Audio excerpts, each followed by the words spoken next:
This is, who is this?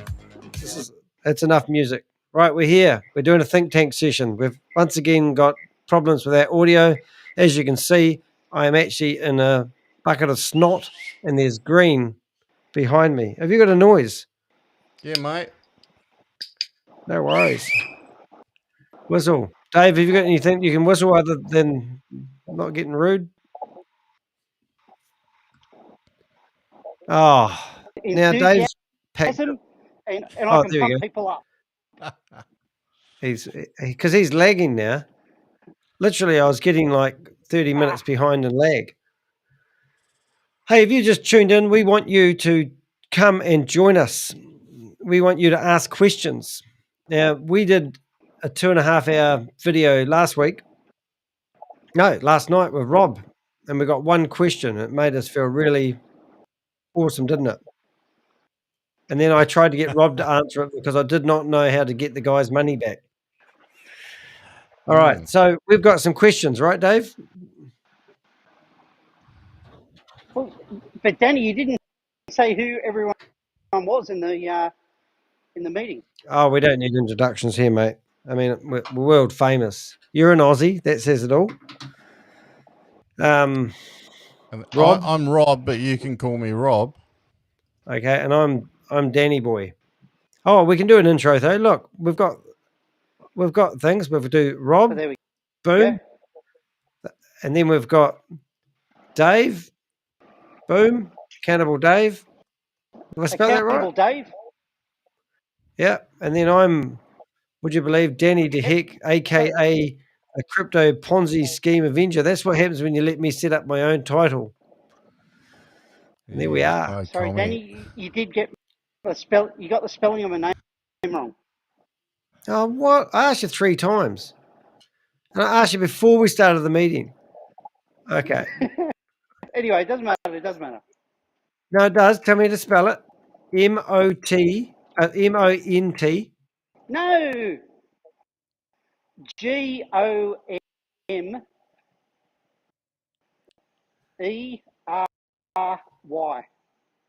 What? Just one letter, and you're gonna you're a bit of a perfectionist there, mate.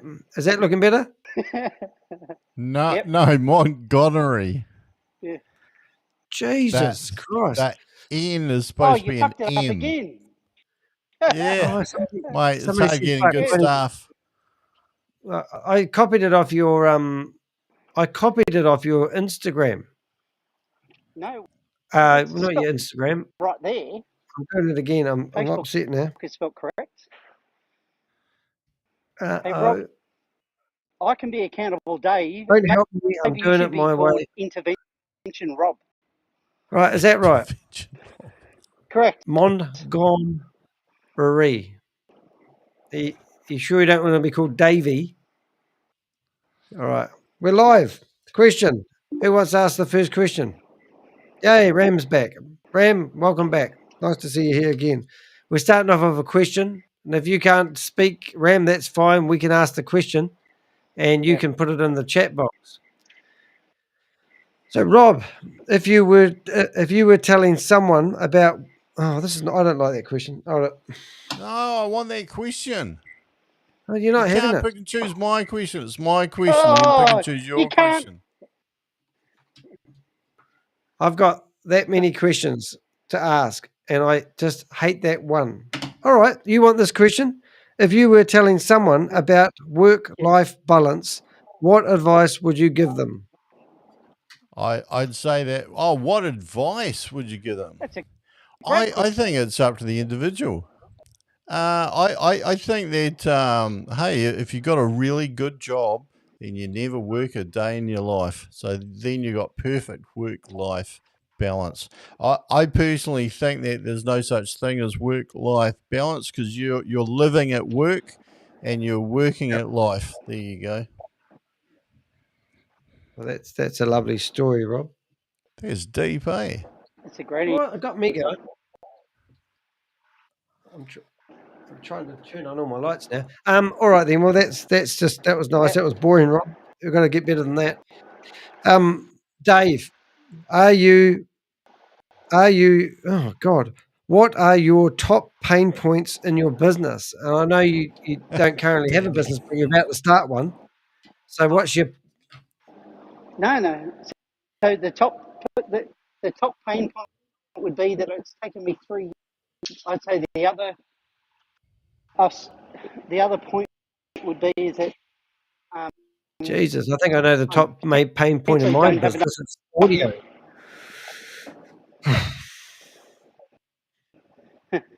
Potentially, I don't have enough startup funds. I'm going to hustle, Oh, yeah. and I'm just going to get the numbers, and it'll all work itself out. And I would say Okay. Well, let me give you the other some point would advice. be is that, Oh, no. One point at a time, Dave. You didn't read the manual. Have you watched Money Heist? okay, sorry. It was in Spanish, and it was all Oh, you got the wrong subtitles. one. Yeah. The idea is you print your own money. They do it with crypto every day. It's great. So if you need money, you create a token and then you sell it to people and they buy the token. And then you sell your half that you have left cheap. And it's just a brilliant way of making money. You got it? Good man.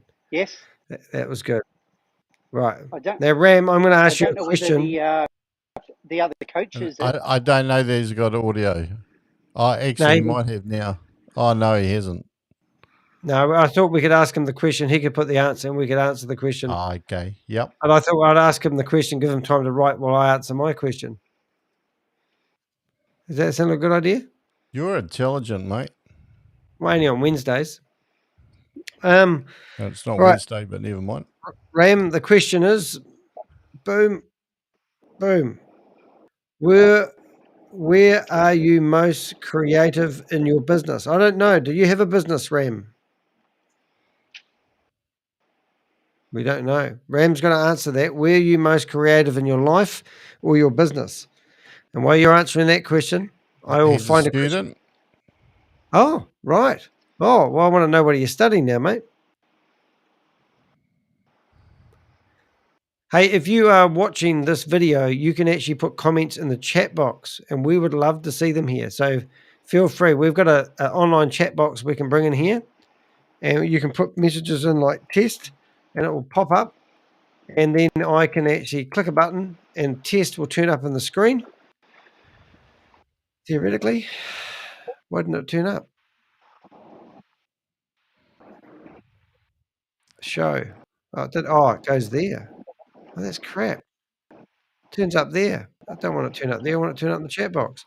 Anyway, feel free to put any messages in the chat box. Hey, Ram. Yes. So, Yep. Ram, just for your benefit, he did come up something that he's going through at the moment. So until his audio kicks in and we can hear him, we're obviously just going to continue with our normal broadcast. All right. That sounds cool. All right. So I'll ask a question. What is the story of how you got to where you are and where you want to go? Oh, my God. How long have you guys got? What's the story? I don't know. Brought up in a religious cult, got kicked out because there was this lovely little girl that I shouldn't have touched. And we touched each other, and the elders in the church said, "You're no good." They kicked us out. And then I basically found about the internet, and that's my new religion. That's it. Glad we had that conversation. Hey, so that's really good, guys. I'm glad we had that question. Now we're going to go into our think tank meeting. Does anyone know what the think tank meeting is all about today? No. Can you tell us, Danny? It's about habits, creating habits. Right. That's it. So do you guys have problems? What's your experience with creating habits in the past?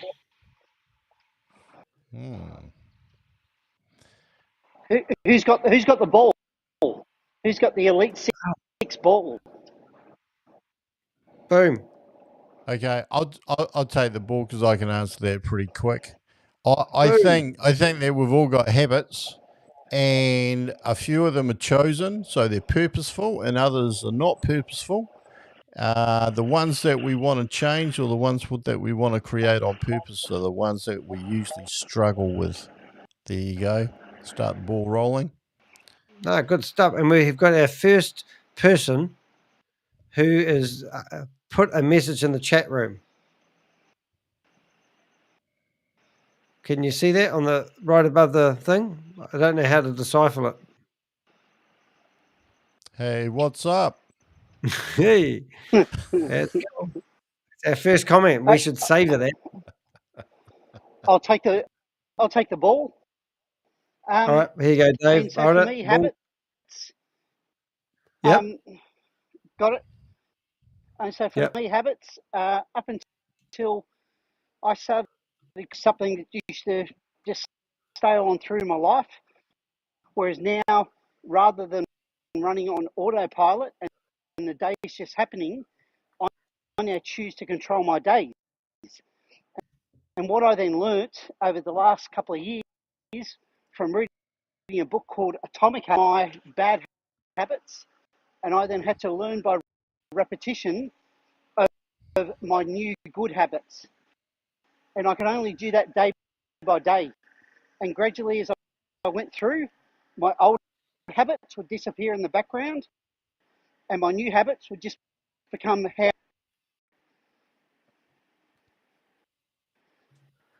This is not very good audio, Dave. Just saying. It wasn't too bad, actually. Hey, can I ask Dave a question? How did you find that book?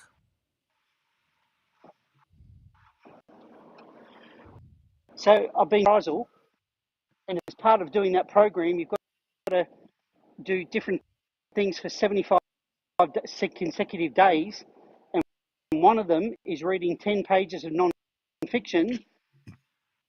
And I was at the bookshop, and for some reason I was just drawn to his.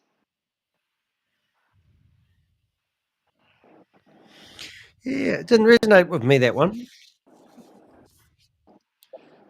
It's interesting because that guy, James Clear, is a guy that I somewhere entered in my email address on the online, which I never ever do, but I must have entered it somewhere, and James Clear kept on appearing in my inbox, and I actually read the bloody stuff, and I thought it was really good. He's the author of that book.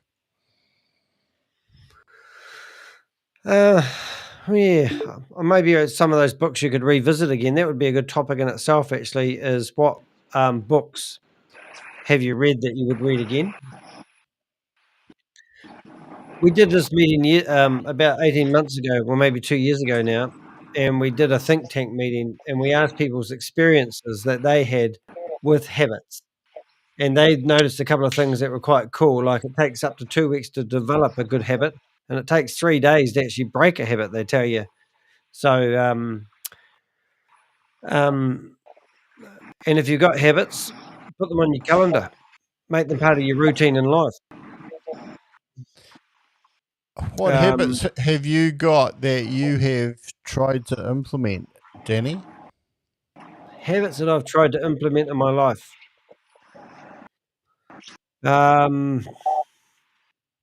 Well, I don't know. I'm still talking about healthy living. Well, I don't know. It's not fair to say healthy living, but literally been a vegan for 3 years now. That took a lot to actually create a habit around, if you know what I mean. Mm-hmm. And I've done it, so I'm quite rapt about that, really. And now I love it. So even though I never thought I'd be one of those funny vegans or plant-based eater, as I'd prefer to be called, but people don't know that a plant-based eater is a vegan. Yeah. So that's some of my habits. And also the routine when you work for yourself and you work from home. You've got to be quite well disciplined to do that. You can't sleep in. And we're up to 2 o'clock. I didn't even ask you last night when you were around here and we were recording that podcast, whatever it was. Yep. It was a podcast. Whether you went as long as you could, and you left here at 2:30 or 2 o'clock. But when you know that when you're self-employed, you've got that stamina that you just keep going, until you collapse. Yeah, essentially. Yeah, but then you're doing stuff that you're interested in. And I think that doing stuff that you're interested in could actually be the antithesis of good habits, because right, you're going to do stuff that you're interested in, but they're not necessarily good for you, like staying up to 2 o'clock in the morning. Yeah, being unproductive the following day. But you learn that. Dave, you had your hand up? So, data of Think Tank Mondays, when I put forward the challenge as accountable day, 1,000 steps a day, I think it was actually, and some people, that's what others did. And so the thing that I'd like to see, if anyone would like to second this motion, about for in regard, and we can share our, but how about at the end of the meeting, a bad habit that we want to try to do for the next 7 days, and what's that we potentially would like to take up and would like to replace that habit that we want to get rid of over the back next week. Yeah. Well, let's finish the meeting about habits first before we start throwing down these It gives you a painful chance tasks. to think I don't know. I mean, well, let's have you heard of marination before? Yes, I'm happy to marinate it.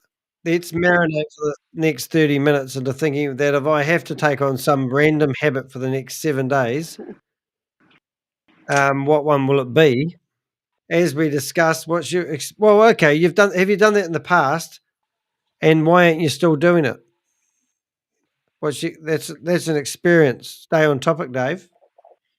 Yeah, with myself, yeah. It's so I every Thursday, or every I would generally get paid, and I would go and gamble the rest until that was a habit that I had quite for quite, and then I then committed to break, and so I've now been sober for 5 years. So that's a habit that I've broken, that I've Wow, good on you, taken up. Well, would be for a day. I've got a real funny one, which I love doing to people who smoke, because I can't stand smoking, okay? But if you walk up to a person that's smoking and ask them what smokes they would recommend because you would like to start, and would they mind if you actually took one of these smokes and light it for you right now? I mean, do you think that would help or hinder? I mean, you walk into the TAB and say to everyone there, "What horse can I put all my money on? I've only got $300 in my bank account, but I want to gamble it, and I'm wondering if you could help me pick the right horse." It's an interesting reflective exercise, isn't it? Yeah, because if people are doing things that, they probably know that they shouldn't be doing it, but they try to justify it. But yeah, right. And then a person, like arrives in and say, hey, I want to start doing this. How do I do it properly? Yeah. Yeah, I'm thinking of starting, like, being an axe-wielding maniac murderer, and I just need to get the first one under my belt. Who do you recommend I take out first? Oh, no, you don't want to get the first one under your belt. You've done the first one. You just got out. You want to keep doing it, but you don't want to go inside. Right. Yeah. Okay, so when we talked about experiences last time, it says write a list at night. Now, this is actually, I remember doing this meeting. A good way of breaking the habits, we often have lists. And the problem with lists is then we need to have another discussion about prioritizing the important things. So now we've got a list. Somebody said to me, well, what I do is I write 5 things down on my list. And then when I go to bed, I wake up with a purpose because I only have 5 things to do, regardless that they might have 25 things to do. And I quite like that. That resonated with me. because it gives you a purpose to get out of bed in the morning. Now, when we started that 10,000 foot challenge, you know, I don't normally get out of bed at 7 o'clock, but here I am getting out of bed at 7 o'clock, looking quite excited about doing my 10,000 steps. So you would write down 5 things that you wanted to do, but they're not like that's not an exhaustive list. You got it. Because we get overwhelmed. Interesting one. Have you tried that? No, because I don't actually have much. Well, I don't actually have much on my list, and I'm you know, like my day is actually probably broken into 5 things anyway. Like today, I knew I had to process some orders, had to add some products, I had to check my emails, I have to do reply to another email system I've got, and then I start my YouTubing, and that's So my basic day. here's a question for the two of you. If you don't have a list, what do you do first automatically? Get out of bed. All right, you get out of bed, all right, but then what do you do? And have you ever thought about whether that was the best thing you should have done at the start? You go, Dave. You're going to Um, so a morning routine, and I potentially do use a list, but the is that I share that commitment, and so maybe my list, because I don't really use pen and paper that much anymore. I make basic verbal agreement, even if it's with someone that down the road, and I don't drink coffee, but I'm going to commit to drinking almond. I've committed to her, and so that's how. And so yes, I then try and have a day.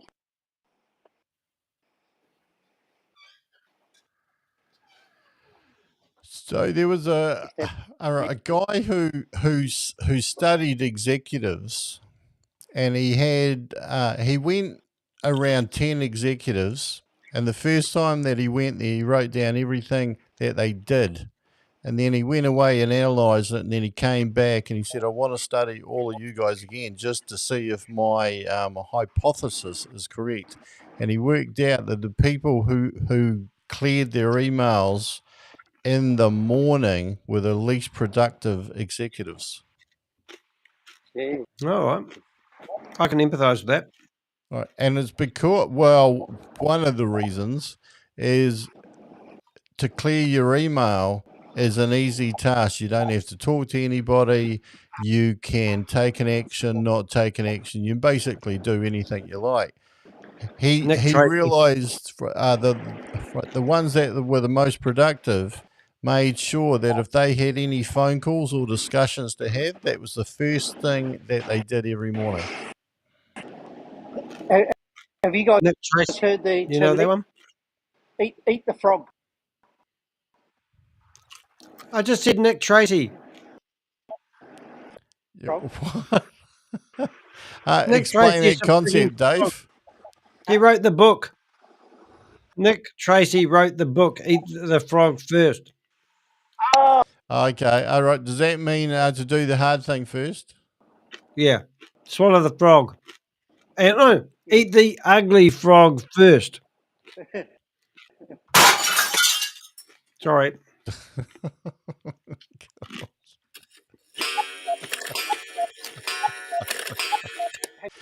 Who here does that? Who eats the frog? I procrastinate.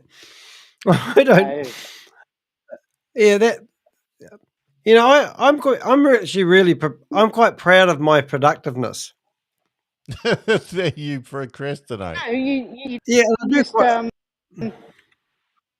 you just said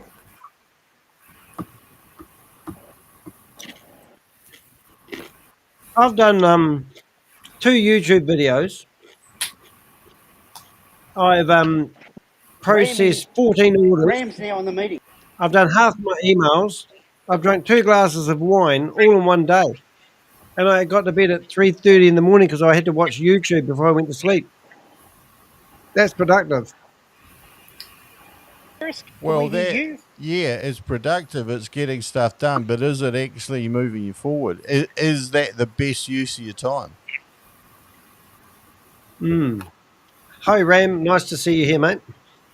Hi. Okay. Oh, and he's Oh, got a you're voice. on. We can hear you. Can we Yeah. come for a swim? Danny, are we able to quickly, because Ram necessarily didn't know that he was joining Think Tank Friday. He's just joined in the meeting. We, So we will. I've actually pumped your tyres up, Danny. Ram, who you are. What? Yes. Can you? Yes. Who you are. What you do. Who I am. I'm student. I'm from Burma. I'm here Boom. for yeah. How cool. I live in Melbourne. I'm studying. And what do you want to be, mate? Yeah. So Don't say uh, rocket scientist because we won't be able to keep up with that. And what happened to your Ram? I think I got scam. My money, my saving money. No way. Can we ask all those horrible questions? Yes. Yes. And who scammed you and why did? Well, yeah. Well, tell us. Do you want to tell us your story? Yeah. Totally. I'm stupid. Yeah. I should Oh believe. no! Should, I met David. No, I have to disagree with that because I've talked to hundreds of people, and people won't talk about it. And the people that are talking about it are the clever ones because they are trying to learn about what happened. So Dave, when I first met Dave, he said he felt stupid.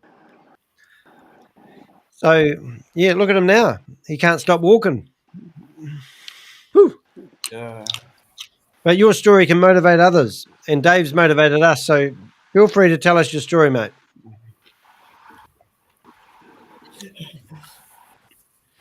How much money did you get scammed out of? Hey, Rob, that is the most asked question that people ask when someone says they get scammed. Yeah. Because, and I have had that feeling when somebody said to me $180,000, I just about fell over. So, come on, Ram, tell us. Yes. I just again over 9,000. Wow, and that's Australian. Yes. Yes. Wow. Now, before you tell us, because I've talked to a few people, even been in the New York Times on Sunday. It's just a weekly occurrence at the moment. Did you get a little bit of money out at the start? Yes. Start Yeah, and by $40. Yeah. yep, and that gave it credibility. Yeah. Well, I'm sorry to hear that, mate. That's so. Who did you pay the money to? Mm, I don't know. I just give their company wallet address, crypto address. Crypto one. Yeah. That's Yeah, why I that's don't know now what to do. So Ram, if I can, because you connected with me because I've been scammed by the same scammers, and so correct. Did you apply for a job being scammed? Yes. Yeah. First I Right. apply for part-time job. They Yep. say you can do online 2-3 hours in a day. Yep. Yes, start from there. Wow. And did you do a company that they claimed they were?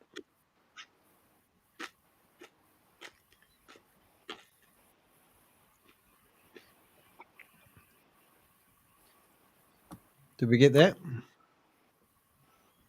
The question is, did you do any legal that company, or because they gave, did you just trust that they were who they said they were, or it wasn't until you started to lead some research? I cannot hear clearly.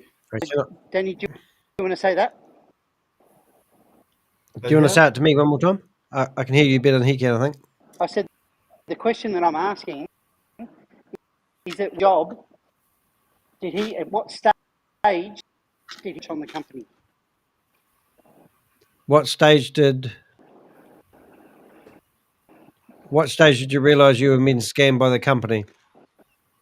Yeah. Yeah, so do you get that? You understand that one, Ram? It's like, where did you realise that this company had actually wasn't genuine? I can hear clearly. Well, my computer is really wrong. Something wrong. We've got somebody asking us if we want to go to. No one's interested in this person? What was this? No, thank you. Sure? Private dating chat girls. Don't think that's going to be anything good. Well, you could ask them a question. Yeah. Ram. Sorry, Ram. What's realised that it was a scam? What made you realise it was a scam? Is that the question? Yeah. Yeah. They said first to deposit one time. I deposit 250 USDT, and then there is again more negative and $430 to deposit, and one more. There's more. They just talk to me. There is the last one. There is no more negative, and every time now is totally 6 time already. I deposit. Did they talk to you? Was it all done by a chat bot, or how did they communicate with you? They I communicate with WhatsApp in WhatsApp. And Unfortunately, and anything. Ram, was your boss a person called Harry or Nancy? I cannot hear clearly. What was the name of the person that you were chatting to? Because Accountable Dave reckons it may be the same person that he was chatting to. I don't know his name is Ria or not, but he told me Ranis. Is that the same name, Dave? No. What name did Ram say? I can type. I can text. Yeah, in the chat room. That's a good idea. Because Dave's told us a few conversations he's had with one lady who lost, I think, 18,000, another 15,000, and they were chatting to the same people he was chatting to originally. Even so it must be a closed knit group of people doing it. Is that right, Dave? Yeah, what I discovered is the same WhatsApp numbers are in all the common chum. It's either in the hierarchy they have, either a boss called Harry or a boss. Then they've got a customer service number. Supposed people Giannis. that are part of. Sorry, what name? Giannis. Okay, yeah, no. Yeah, so let me have. I'll ask you this question because it's been spoken to. on the day that you started, called Press, P-R-I, start the same day as you.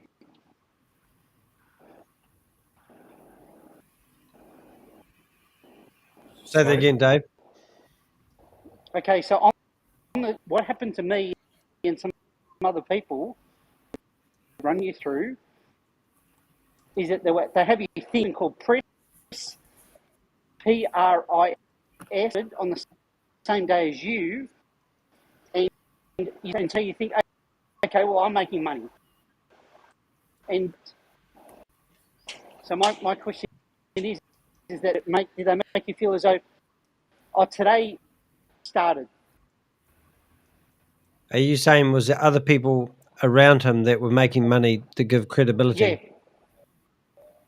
Yeah. Same every single time, isn't it, unfortunately? Yeah.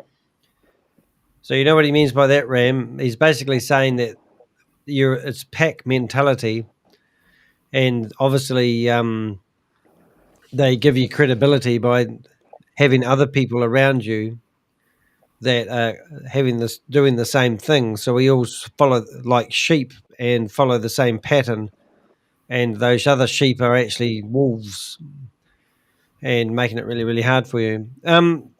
So Ram, I have to ask, do you think there's any hope that you can get your money back, or are you still trying to figure out how to get your money back?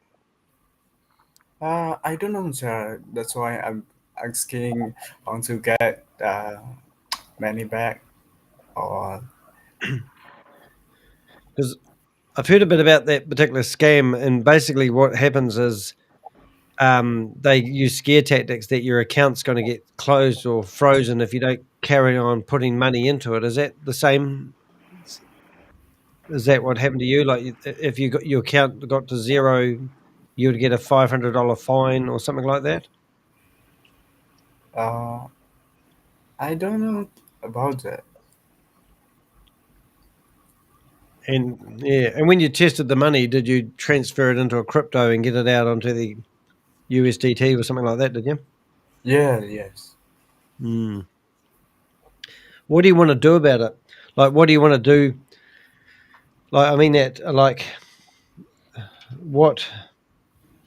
Yeah, because it's horrible. I mean, I speak to quite a lot of people that have lost lots of money, and they just suddenly dawned on them that they've just been ripped off, and it's not normally money they can afford to lose. Not that anyone can, but if you could Yeah. do something about it, what would you do? Um, I just report to the police their phone number, their WhatsApp number. Yep. Where is the located or something? Some information Do or you have something. that? Do you have that phone number? Yes, I have. Can you put it in the chat room? Because it would be interesting to chat to these people in real time to see if they still go. Do you know what I mean? Yes, Because I can bring up the chat box. yes, yes. But that would be interesting, wouldn't it? Because these guys, they'll have a team of people, won't they? Actually think, Danny, that it's actually like one or two that are running it, and they're all pretending to be multiple. And it's all run in chatbots, because the people that the rubbish that they put in these WhatsApp, like they'll post a picture of their lunch, and that's 20 or 30 people that I know. It's amazing they use an Australian phone number. Yes, Yeah, that's right. this is And you actually, that's you why ring I'm work. reporting to police. And Except we play. I'll just, Ram to them on Yes. the phone, or you haven't been able to? Oh, you did. Ah, do you think we should ring them? yes. There you go, Danny. Gives a go. Yeah. Oh my God! I'm. Can you see this? These guys are in. I'm pretty Yeah, sure yeah, these guys are in top. yes, yes. And you gave that girl money. I'd give her money. You might get a different service. Yeah. All right. Now we'll go into. I'll see if I can bring up a chat window just with her about telling everyone. I have one. They got 2 numbers. Yes. There's like 6 or 7. All right, let's have a look. Let's see here. All right, so what do? We go there. Boom. Okay. Hope those other people don't mind. Hello. Okay, here we go. What did we say, guys? I want my money. You're interested. I Because don't have to say.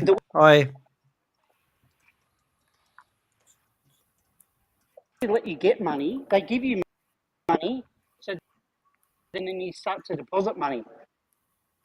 So it's almost $100 available. if you actually go through their process. Yeah. Sorry. How's that?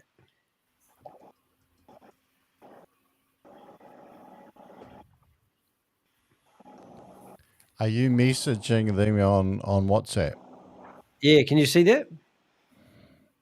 Yeah, I can. Yep. So I've just said, who are you? And I'm just saying, I read about a job. I wonder if it's still available. Okay, great. I just sent you the phone number. We have a phone number and we're chatting with someone right now. And look what just happened. It popped back too quick for someone to type. Yeah. So this is a bot. Is that right? So we've got, great. To be put it simply, we are helping hotels platform increase their exposure. Reasons why we want to help, blah, blah, blah, increase their booking sales, blah, blah, blah. Basically, we'll help you hotels increase their booking rating. Well, it sounds, I'm good. I am good with IT.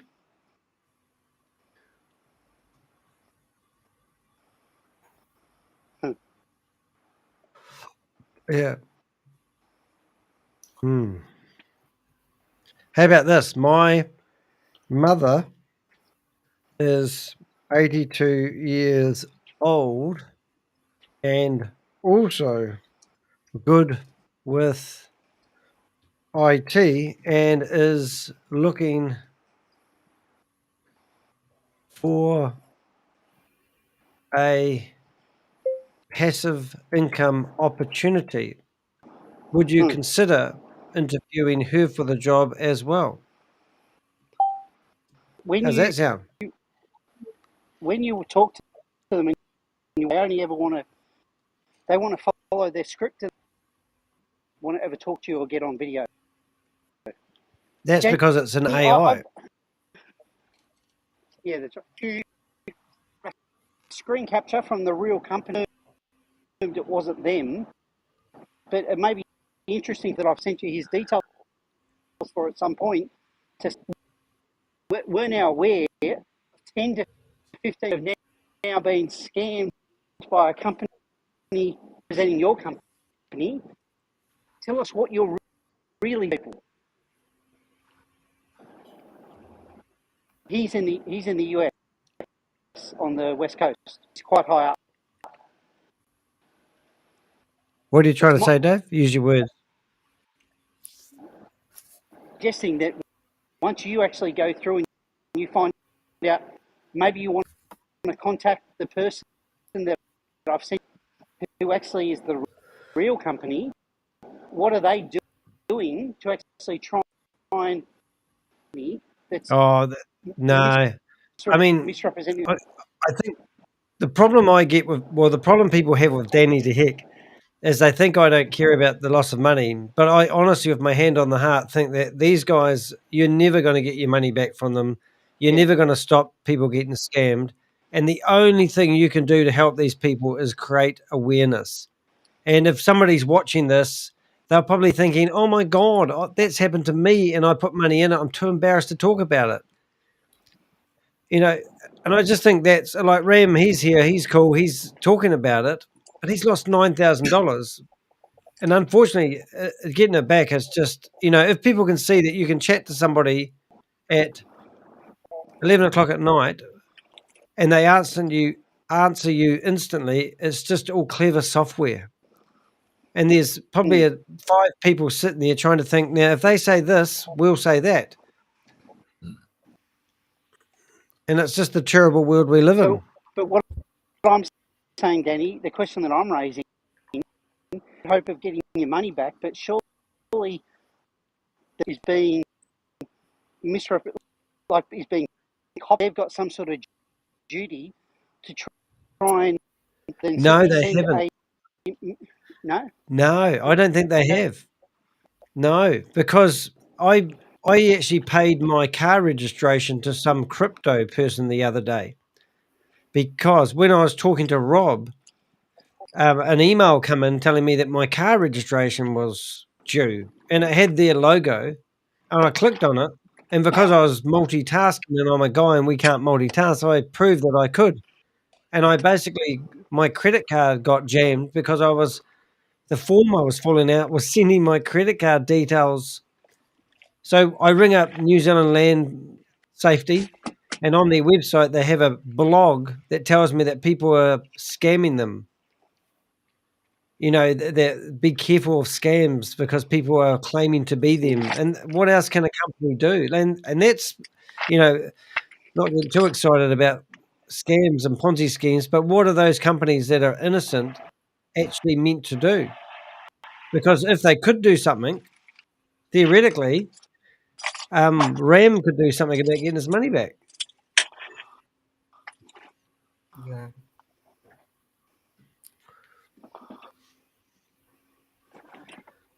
I just don't think it's possible. But so they create awareness. But surely they've got to at least go after the and at least get the URL taken down. How?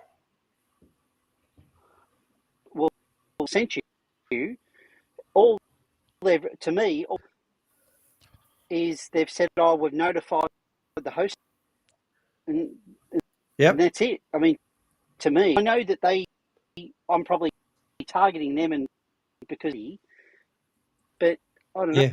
No, it's a. I used to, you can't stop them, Dave. Protect their brand. They've still got to protect their brand.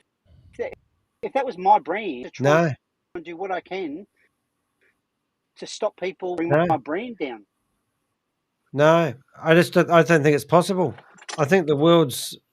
I mean, I had a denial server attack. I had 75,000 emails sent from my server, and $2,500 worth of traffic because somebody got on the back door and did something malicious, and I couldn't track them. I couldn't do anything about it. I could only. It was so overwhelming that all my websites went offline. You know, you only had that happen once in your life. But I couldn't figure out where it was from because they're cleverer. These guys are smarties. It's just impossible. They'd spend all their working career fighting cybercrime. Look how much time I spend doing it. Amazon quite often get misrepresent that they're for, and I think a lot of people would say Amazon wouldn't have a campaign to some of that fake stuff. Does anyone know how much Amazon made last year? It was more than me. I can't confirm that. but that I think that they would have some sort of resource to maybe I'm being enough to get scammed, but no. That hotel. I think the whole thing is that first off you have to work out absolutely unequivocally it is a scam, and then you have to act. But it also,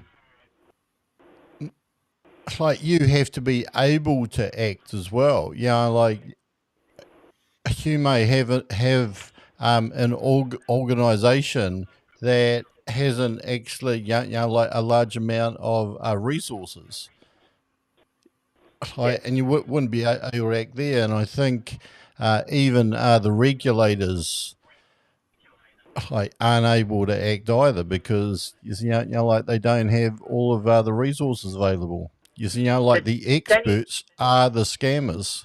Oh, yeah, no, I agree with that. But the message that I did a screen, the company that, and just see whether they've done enough by. No, I think it sounds like a great idea. I get it, but the honest truth of it, I think it's impossible.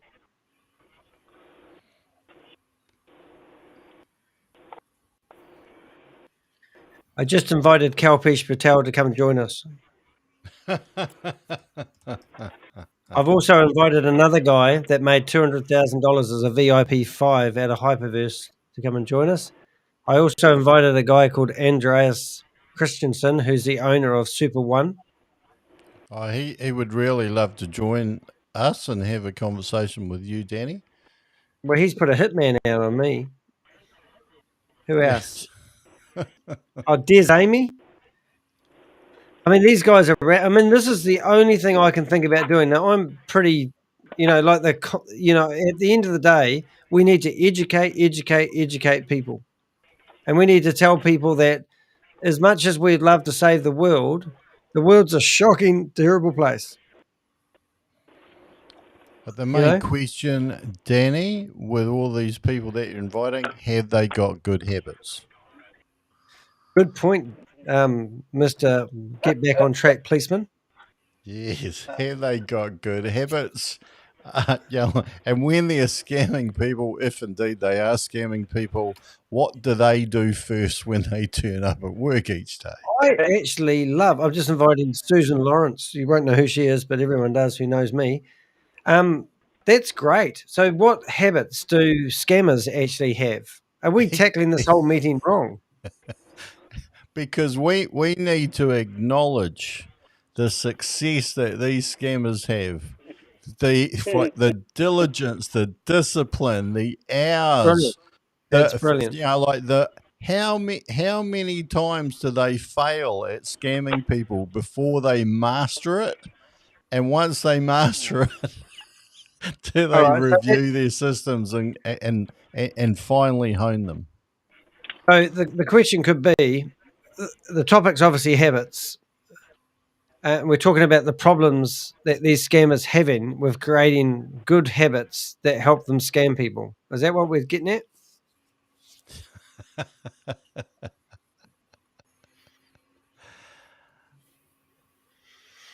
Yeah.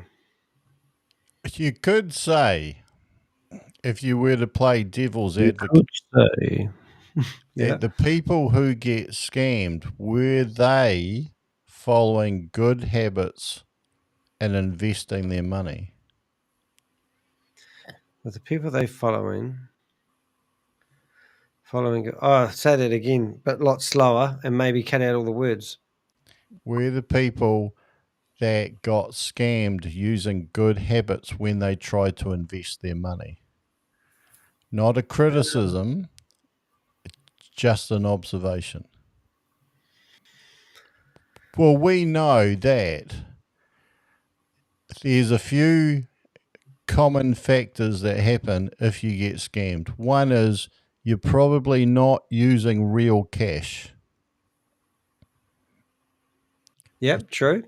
Yep, crypto. Two, you're trying to invest into a company or an organization or a scheme that has very high returns.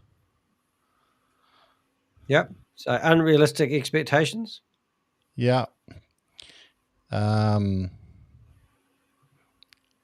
Essentially, those are the main ones. Oh, and probably the other thing is that the people that you are entrusting your money to have not been seen in the flesh by you.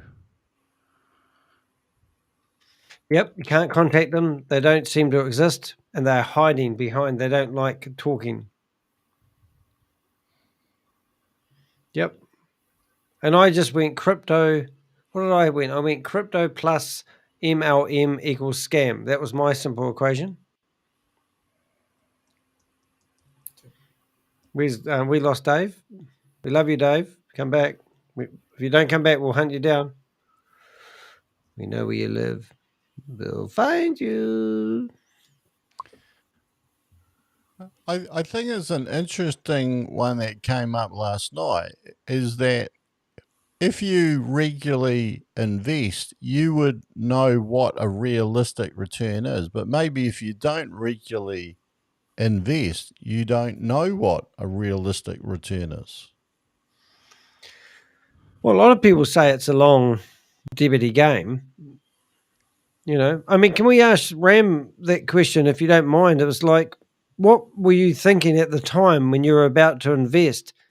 Were you thinking, I need a job and this is a way of generating an income? Or did it seem too good to be true? Or how did you feel about that? Yes, I'm student and I can work full time. I cannot work full time. That's why uh, I need money and I want to work some online money. Yep, like And passive income. Yep. they told me very interesting. Like, that's why I did what they say, and now it's got a scam. Because you were theoretically you're a good worker in a way, weren't you? Because you did everything they told you to do. So it's actually quite a clever scam in a way because you're basically being told that you're going to get a job, you're going to get a return for the hours worked. It's cunning. And then you need to be on your best behavior because you might lose your job. Yeah, sure. Yeah. Where did the money come from, mate? Was it savings? Yeah, saving for my Wow. school fee. The school fee. Yeah. Wow. Yeah, for my school fee. Yeah. Oh, man. Do you mind if I ask if you've had money before? Like, is this a lot of money the money that you had that you got scammed out? Have you had that much money in your bank before? Yes. Do you have? Yep.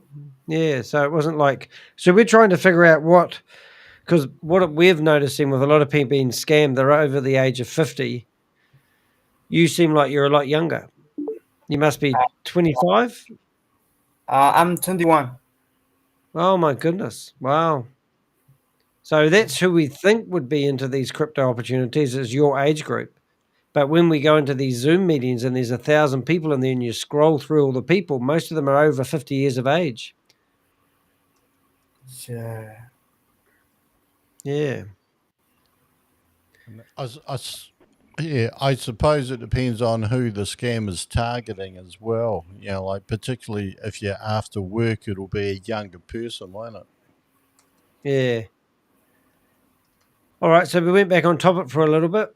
The problems with habits is obviously they can get broken and we don't maintain them. Is that anyone else got a point of view on that? Like, hey, Ram, what do you do, mate? Like, what do you do any physical exercise or what do you like to do as a hobby other than study, study, study? Yes, I love to play sometimes football, soccer. Oh, is that the round ball? Yeah, Round ball. Yeah, we've got an oval ball because we would have used the round ball and it probably rolled along the ground a lot better than the oval ball that we have.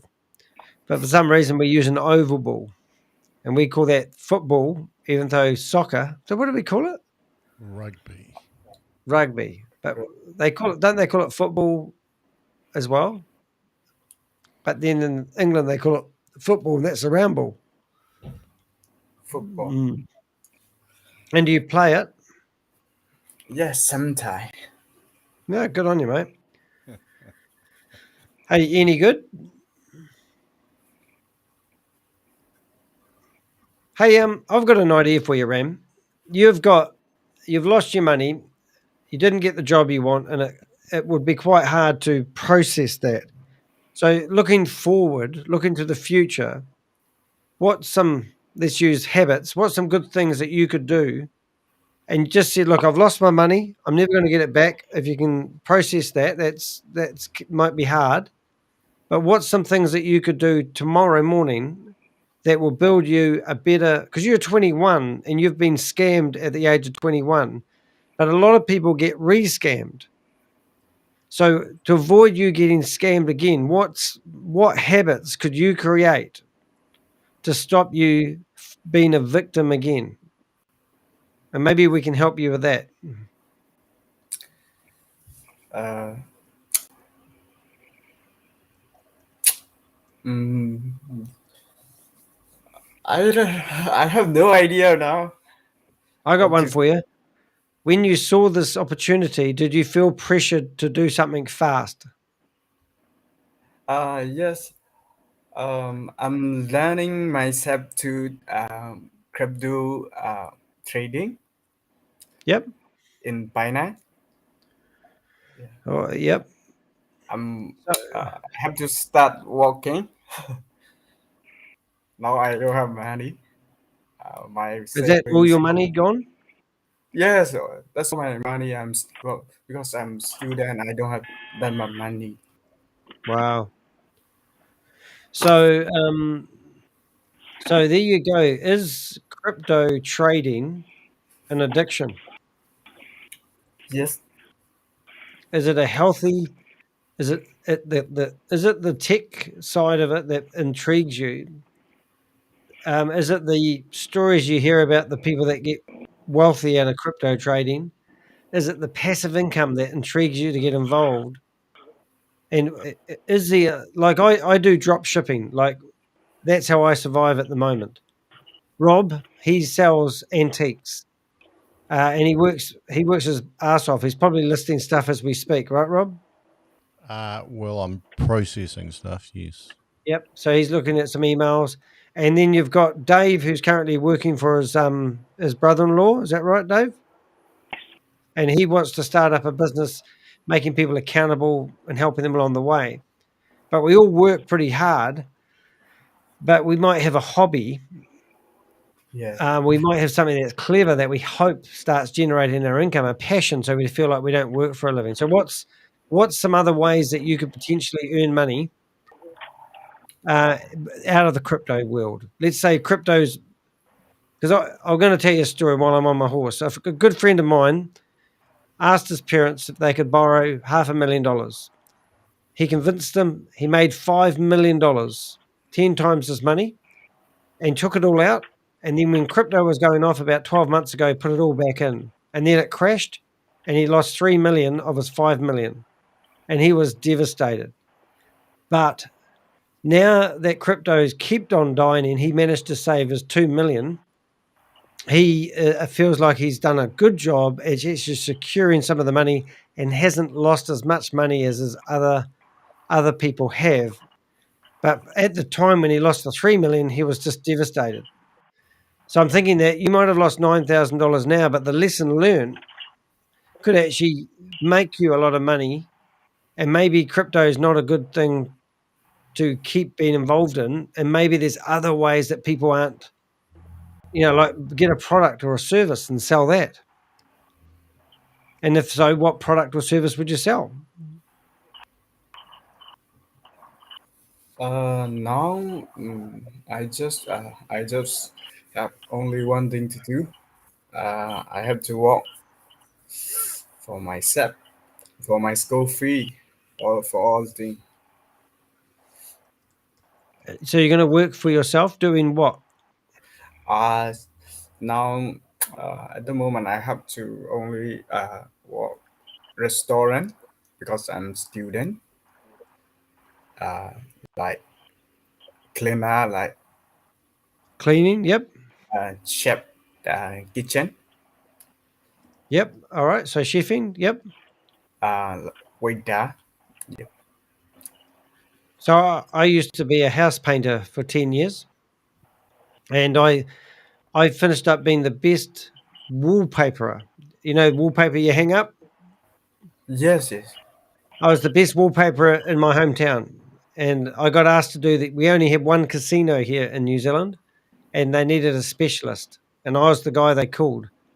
But I could have just been a house painter, and I could have just but I sprayed roofs, I wallpapered, I jib stopped, I fixed windows, I did everything, and I was a very good tradesman. So if you were doing a job and maybe it was chefing, then how do you get to be the top of your game? And, you know, is that something that would interest you? Or are you doing something you like to do, or are you just working for money? Uh, I just like to do for money Yep. because I need money. Now I have to pay. That is my school fee. That 9,000 is my school fee. Hey, Ram, To It's a shame, eh? When like you lose, like real money you need. It's not like spare money, is it? hey, Ram, I'm going to Active money. you, and I want to help to your university where your college is.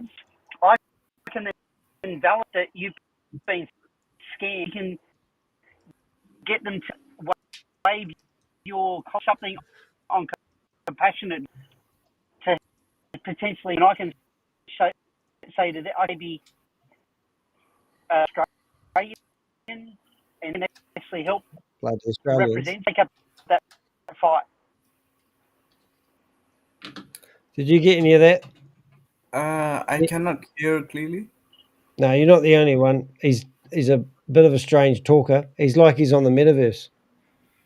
It's a bad line. I think the key thing is that because you were scammed out of the money, you may be able to apply to your university for waiving of your student fees. Wow, that'd be cool. Now there's a new scam. You could help other people that can't afford to go to university and tell them how the process works. Uh, No, don't listen to me, mate. Yeah.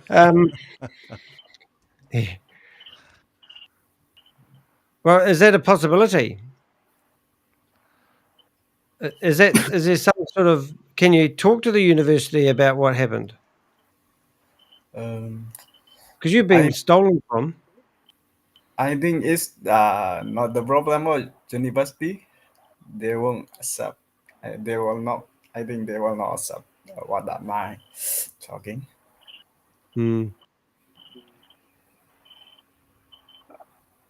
How are you feeling, mate? Are you? You go, Dave. I said I think try, and I'm happy to be one of his when he goes to his university, because I would be very. That's a nice. Very to have programs that are victims that with charge there is actually to help people. So what Dave has said is that he can be your support person, because I think if you try and fix this problem, and from my experience, a lot of people have been bitten and lost their money, but they're too scared to actually talk to others about it. And I think, I wouldn't be ashamed of what's happened. In fact, I would probably embrace it and be an advocate for helping other people that may be victim to it. But if there is a way of getting help, then Dave said, like, he's happy to support you, follow up, give you some guidance perhaps on where to go and who to talk to. I will make clear to talk to the university and to provide my details and take up RAM. Same thing happened to me. And I can give them people to happen to them as well. So yeah. It's not just so being creative, trying to get it. So I'm guessing they would ask for proof. And then Dave would be able to say, well, here's 4 other people. I know Dave spoke to over 4 people now who've had the same thing happen to them.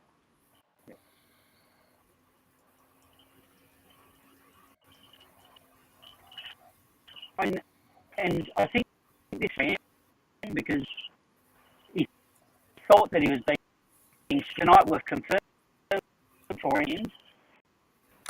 And so he asked that. And I've been to that got some that Ram and I and embarrassed when I got done, recommended. You go back to it, and we're not going to go and put the scoreboard, but really support out there. Don't assume or won't help me. It's a surprise. But to the school, got a lot of knowledge about the education system. I would be very surprised if we actually can't get. I can't get him his money back. I guarantee you, and to take it as a challenge. I would be very, very surprised if they would at least defer and say, right, you can pay over an extended period. Does that interest you, Ram? Yes, I'm interested, Hmm. but I can hear clearly. Yeah. And your mental state of mind at the moment, how do you feel about it? Like, are you, I don't know how tough you are. I mean, this could be devastating for a lot of people. How do you feel at the moment? Is it, I mean, are you? I just want my money back. Yeah. Yeah. Here in Australia, I have no family. Wow. I'm from Burma. I'm here. I'm a student. That's why if I don't have money, I don't know how to live here. Yeah. I don't have any education. I left school at 14. And I've been making it up as I go. I'm 52 years of age now. So I mean, 21's pretty hard age to get through, really. I mean, look at Rob. I mean, look at him now. He's got a swan in the background of his picture that's got a couple of grand sitting on a bookshelf gathering dust. Yeah, I'm 23 now, but like a couple of years ago, I got scammed and have a look how much it aged me. Oh dear, that's bad. No. Oh, sorry, mate, I tell you what, if I was 21 and I lost the money that was going to pay for my school tuition, I think I would be completely devastated. However, like anything in life, you can recover. You can, and whenever you've been facing, like, I mean, I just shut down a company 2 or 3 weeks ago that I've been working for 9 years with, and I were so much freaking out that I needed this business to survive, and now it hasn't changed my finances. I still don't have any money, but I still have enough to get by, and I'm a bit of a side hustler. I have money coming in all over the place, but I survive every week. But at the time, the worst scenario never actually eventuated. So, I mean, however you're feeling right now, you might feel like you've got no alternatives left to do something else. But I mean, I think if you share your stories with people, it will help. I mean, let people know what you're doing. I mean, talking to the university, telling them your situation, you never know. They might have 5 or 6 or 10, 15, 20 people who have just had the same thing happen to them, and then you realize that you're not one of a kind.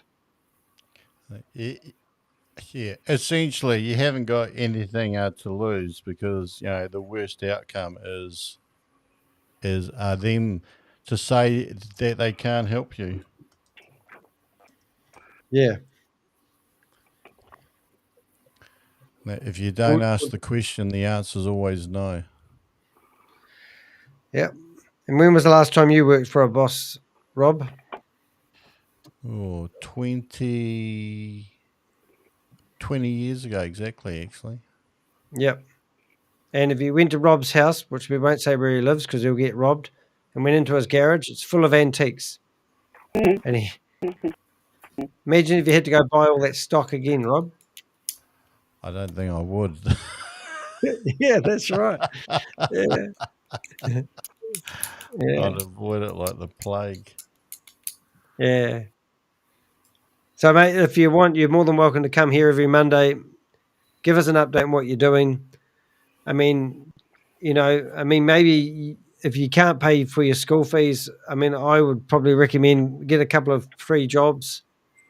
And if you see someone told me once some great life advice, and they said, if you see someone doing something that you want to do, go up to them and ask them how you get involved.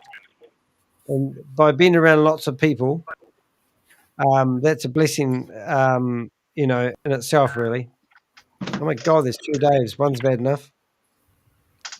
Yeah, from what I hear, like you're working hard and you got an excellent attitude, and at the end of the day, everything will work out regardless.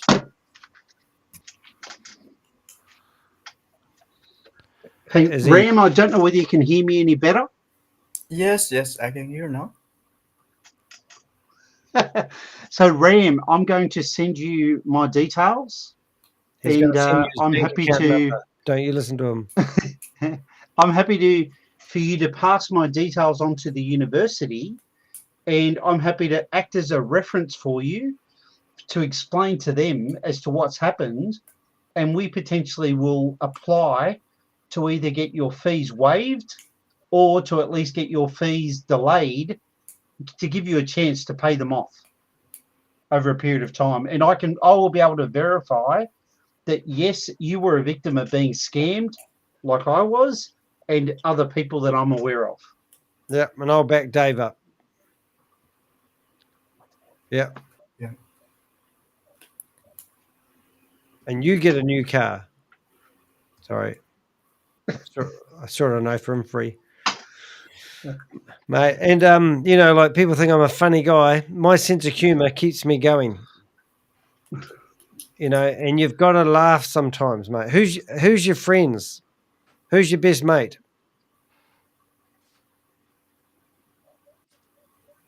Ram? Sorry? Who's your best mate?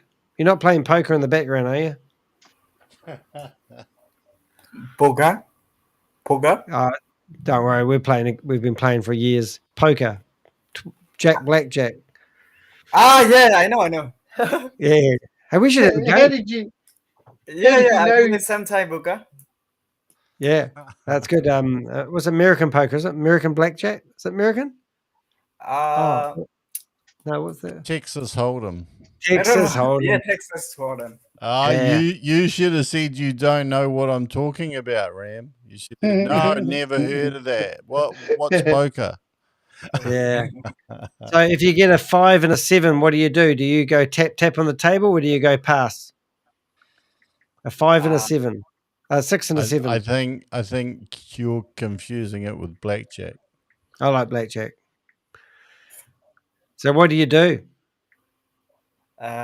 Sorry, what? You got a 6 and a 7. Do you tap on the table for another card, or do you go pass? 6 or 7. I think better pass. Yeah, you mean that's exactly what I do. Because my theory on it is, if I can go broke with the next card, I will prolong the agony. Yeah.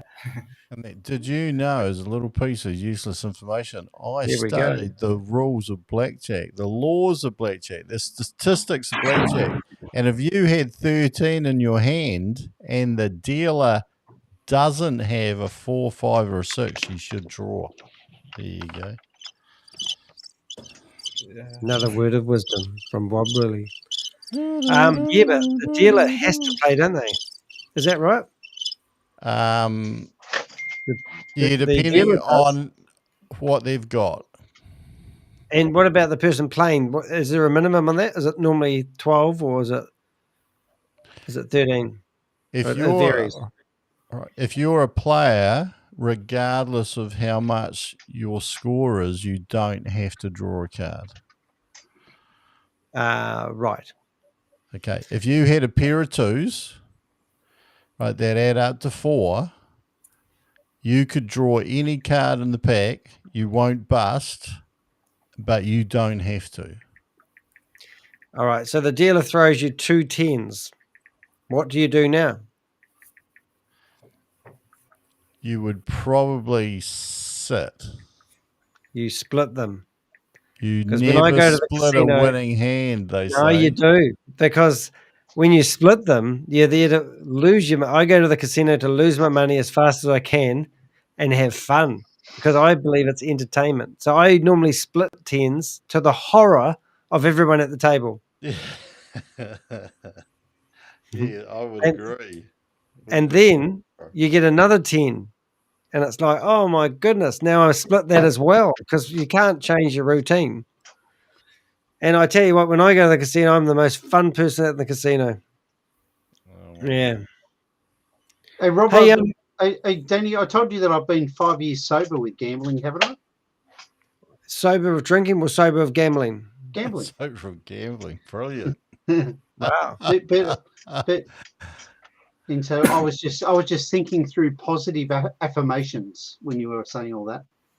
Wow. It doesn't mean that you can't say it. Yeah. Hey, Next what's time the, that I have a bet, I'm going to be intoxicated. What's the You're worst? gonna double up with your addictions. yeah.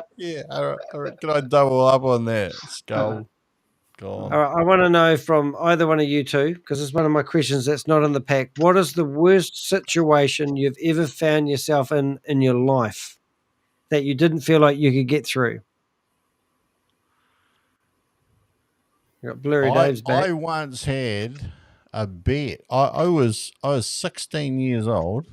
Yeah, that worked, Dave. And I decided I would be a professional gambler, and I worked my way up to $7,000. Wow. And I had $450 a win, 700 a place on a horse in the New Zealand free for all that looked as if it had it on the home turn, and I felt the worst I've ever felt in my life. It came back, it placed, and I won $25. But for 15 seconds, it looked as if my life was over. Well, that's a good story. Dave, worst situation you've ever been in your life? And don't say now. I would say the feeling when I had to accept that my son had decided to be estranged from me and to block all communication. I was, and don't get me wrong, I can't think, like for me as a father, that was devastating. I live with my 2 daughters, and I've got a great relationship with them. And it hit me very hard. And it was almost as though it was one of these things that the more I tried to fight it, and the more I tried to then sort of get into his life in other ways, it just made things even worse. Wow. So yes, I know that was pretty devastating. But and so then the interesting thing with all that is that it was his birthday, not last Friday, the Friday before. We had dinner with him, and my wife now is the one that communicates with him. I just hold back. So my wife is the one that organised it. We went out to dinner with my family, and my family that I live with, and he came along. He's 24 years old, autism Asperger's. Yep. And so anyway, so we had dinner with him last week, and then he works at a local cafe, and we went to his cafe for breakfast last Sunday, and we saw him then. And between now and Christmas, we've got an activity we're all doing together in a couple of weeks' time, and then we'll see him sometime at Christmas. And taking him to the casino? No. Okay. Good. So anyway, so to me personally, that was pretty devastating. But Yeah. by accepting it and just trusting the universe, what do you know? There's a sunny side to it starting to come through. Yeah, that's exciting. And he's only young as well, so Yeah. theoretically it only get better. 24. So What about you, Ram? I mean, you've moved from Burma, wasn't it? Yes. And now you're in Australia. I mean, Yes. it would have been one hell of a transportation, wouldn't it? How did you do that? How did you get to that opportunity? I um I was apply from Myanmar to get Australia student visa. Yes, and then Yep. I came after I got my student visa. That's it. Yeah. And how did you make it financially viable? Support my family support, my parents support, and some excuse me. when I got free, I'm working and saving money. Yeah. I pay Good job, school. mate. I pay school fee and uh, grocery, home rent. Like, yes. So can you stay in Melbourne until you're 25? Is there a limit on what age? Sorry. Do you need to become an Australian citizen to stay in Australia now, or how does that work? Yes. Apply for a student visa. Oh no. PR. Citizenship? Yeah, permanent resident visa. Yeah, permanent. Oh, right. I'm still waiting for mine to come through. I come from a place called Mars. Elon Mars. No. I can't even imagine what it would be like going to another country and having to start over. But suppose we live pretty cool lives, really. I mean, do you like living in Melbourne? Ram, do you like living in Melbourne? I love Melbourne, Danny.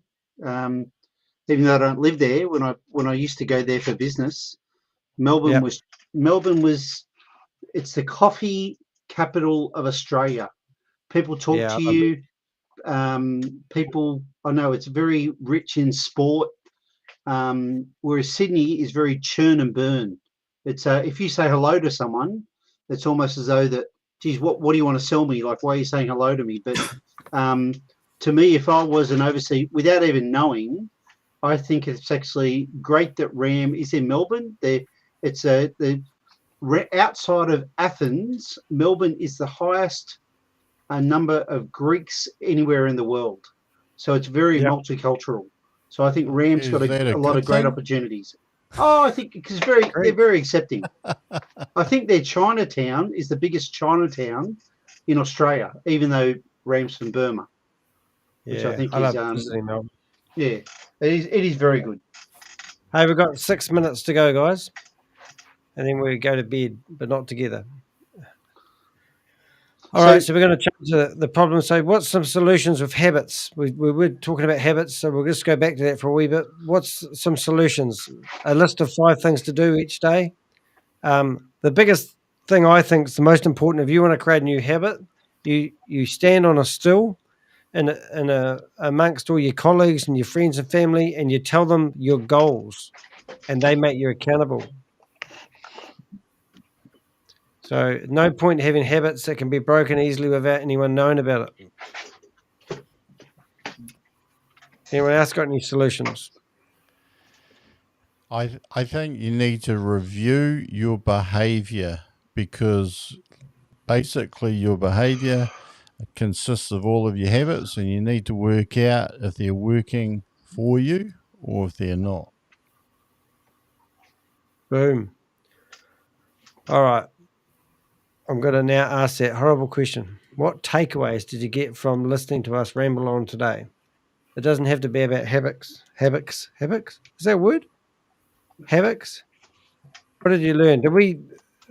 Did you get anything from us trying to help you, Ram? Or do you feel more isolated? Sorry. Did you get anything from being in here talking to us today? Did we help? Or did we make it worse? Because we haven't got a license to help people. We're just guys that have got life experiences, and we like to share our experience, knowledge, and skills. I've heard that before. Yes, I would like to ask some question, but I haven't prepared. That's why I have no idea now. Well, we haven't prepared either, so you're all good. We're making this up as we go. We always say, don't let the truth get in the way of a good story. Yeah. Who's ringing you at 9:30 at night, Dave? Oh, wait there. Hang on a minute. That's the marinator that you said to put that idea that I had on marinate, and the marinating timer has gone off. And that's What are you talking about? that's the challenge to say, well, hey, what habits do we actually want to nominate for ourselves as to what habit we might break for the next 7 days, and what habit might we want to take up for the next 7 days? You can't remember marinating something? I don't want to have it for 7 days. I'm quite enjoying being a sloth at the moment. It's Just not to kidding, say Dave. that it's an activity-based habit. Oh yeah, we've got to go back. It's What habit? accountable Dave, remember? Come on. Yeah, we've got 4 habits. Probably get to bed before midnight. You're willing to do that for the next 7 days, Danny? Well, go to bed. Oh, I know there's one habit I should give up, and that's watching YouTube at 2:00 in the morning from my iPhone in bed with my headphones in. Okay, but that's potentially not specific enough. So what about if you don't take your phone to bed? If you actually, when you decide to go to bed, you leave your phone out in your desk or in your studio. It's Is attached. Is that an option? No, it's attached to me. Look, it's on my ear. Danny, you accepted the 10,000 steps, and Rob necessarily didn't take that up. No, I think that you're asking a lot, you know. Oh, yeah, give me one habit that you want to break for the next 7 days. One. I don't know. A habit I want to break. How much time do you use on stuff that's not productive? I feel I'm Mr. Productive. Okay, well, social media is a time-wasting thing, isn't it? No. I used to use it in a good way. Well, I used to make sure that my notifications were all ticked off before I get. So at the moment, my Facebook notifications, it says 25. Discord 134. But normally I don't have Telegram. I've got 5 messages, and I'm enslaved to these messages coming in. TikTok 15, and I used to keep them to 0. So I've actually learnt not to keep them to 0. You know what I'm saying? So I don't. So I'm quite proud of that. However, as we speak, I now want to have a look to see who's messaged me on Facebook. It might be someone important. Oh, look, there's a good one. Hey, Danny, I don't know whether you heard that. I just got a phone call from Danny in 2024, and he's asked me to pass on a message. He's asked me to pass on a message to you. He said that he wanted me to remind you that you just got your article published in the New York Times, and he just wanted me to remind you, what title did they give you? Oh, well, I'm the crypto Ponzi scheme avenger. Okay. All right. So therefore, and the challenge that he said, hey, why don't you challenge Danny with this, that the habit to break is that maybe don't do any content for the next 7 days that is about the hyperverse, because maybe broaden the spectrum. You've got so much content that is about the hyperverse, the hypernation. let's go on some other crypto Ponzi schemes to go after for the next 7 days, because you're not that potentially, is it just too much about the one type of Ponzi scheme? That's what Danny said to me. Is it? Well, yeah, I've heard that quite a few times. So are you willing to accept that challenge for the next 7 days? Well, I've already started, Dave.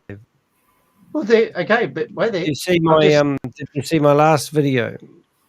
I've just asked you though, are you willing to accept the challenge for the next 7 days? I've got to show you my next video in a second. 1 second. Rob, so do you think that he's accepting my challenge, or is he trying to avoid it? Well, I can answer that question for Rob. I think that back when the Think Tank physical meeting was going, and also tonight, that Danny has avoided looking at his own habits and actually critiquing them. Yeah, I'm hearing a lot of procrastination, avoidance. You guys got more habits than me. Distraction, all this kind of stuff. I'm hearing a calm voice on the outside. On the inside behind it, I'm going, fuck off, don't question my bloody habits. Yeah, I was thinking the same, actually. See, it might be helping him, because it's almost as though then the next video that is about the hyper world then actually may go off with a bang. But the challenge is, so is this about the hypernation, hyperverse, the metaverse? This one here? Yeah. What's that say? Web design and development. Good. Okay. That's my next video. I was trying to do it tonight. Beautiful. So, so it just sounds as though you actually are on that pathway. Are you willing to stay on that journey and that pathway for the next 7 days? Actually, well, I don't know if you've noticed, but I haven't been publishing many videos lately. I've got a challenge for Danny, and it comes from Danny, what we easy target, you cowards. Absolutely, mate. Absolutely. Here's my limp arrow being thrown at your heart. He's sweating. I was listening to a YouTube expert the other day, and he said you create your thumbnail first, and then you create your video, and that way you stay on topic. Hello? Sorry, Matt, we just shot somebody. Sorry, I think Ram was doing an intervention. Yes. I would like to know, did you reply on WhatsApp? Oh, did they reply on WhatsApp? The answer to that, my friend, will be no. And but they did look at all my messages. And they don't care, mate. They're just after the money. I talk to these guys. I ring these guys and I talk to them all the time. They're just horrible people. They're not even people. They think that Westerners are rich people and we deserve to lose our money because they're bitter and twisted. So I'm even assuming that these people are running it from, some terrible country that really needs money. So I didn't get a reply, but they looked at everything that we were doing. Yes. And can I do something because I know their number, Australia number? Oh, should we ring them? I could do that. Let's have a ring session, eh? Yes. Do you want me to click that button there? Ram, if you send me the number in Facebook Messenger, I'm also happy to ring them from my phone. Actually, usually they're not picking up any phone call. Oh, okay. Can everyone hear that ringing? Yes.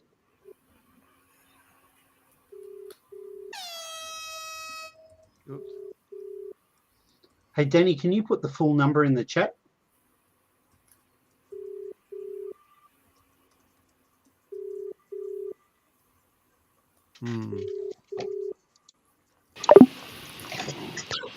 No answer.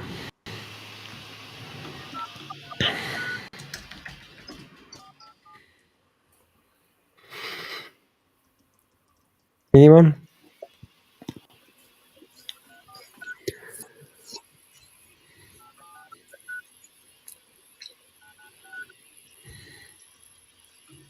Advisors that the mobile phone you are calling is...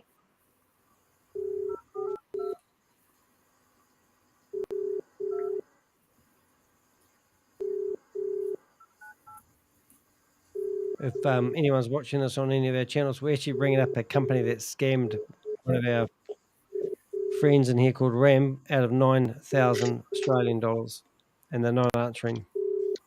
But we thought we'd ring them and say hello.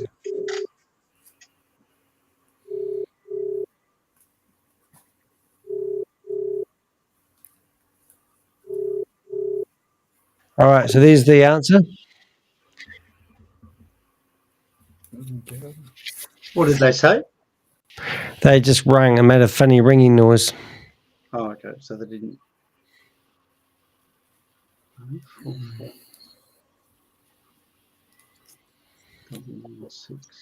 All right, guys. So, Ram, concerned that you might thinking that your life is over and you have no alternatives. And I would love to reassure you that you'll work your way through this because you've reached out to a couple of people and you've shared your story, and talking about things that go wrong in life is the best thing you can do. Yes. Of course so, yeah. How long ago did you realize that you had lost your money? I just realized today. Oh, wow. That's no good, mate. Yeah.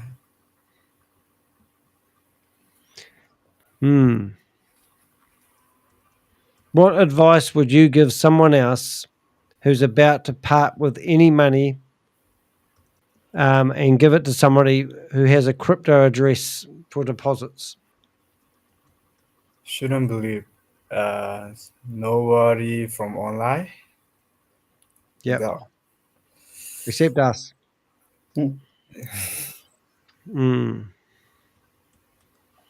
Yeah. I have no idea now. I just want my money back. Yeah.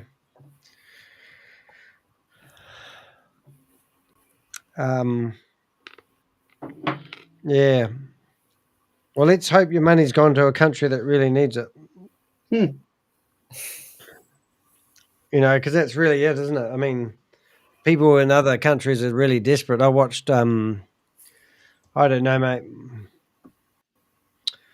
I don't, you know, like I don't have much money, but I certainly don't want to lose what I do have. Yeah. Can I report to the police?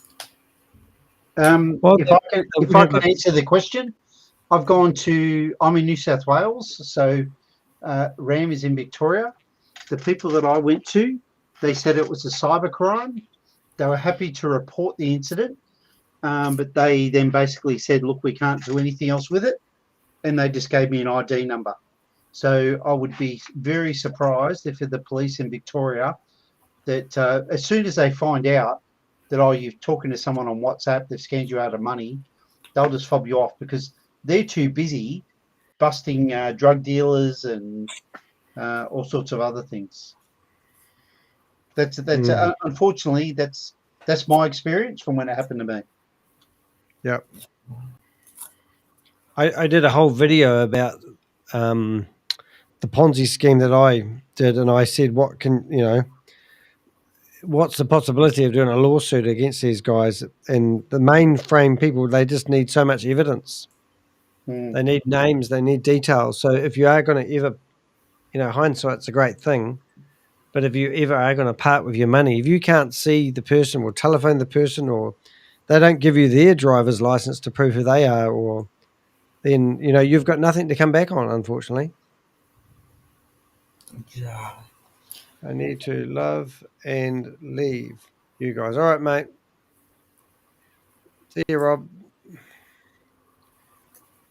So I hope we've been of some help there. But honestly, there's no way you're going to get your money back. And I wouldn't put yourself through the grief of it, even though you might be trying to process it at the moment. You just need to either help other people from getting scammed by talking to people like us. That's great. We make people aware of it. But there's no way in hell that I can think of any way of getting your money back. Yeah. I'd love to tell you otherwise. Thank you.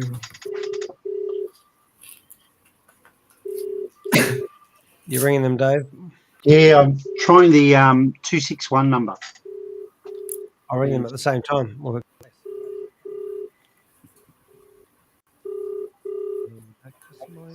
play the music. Give us money back. Give us money back.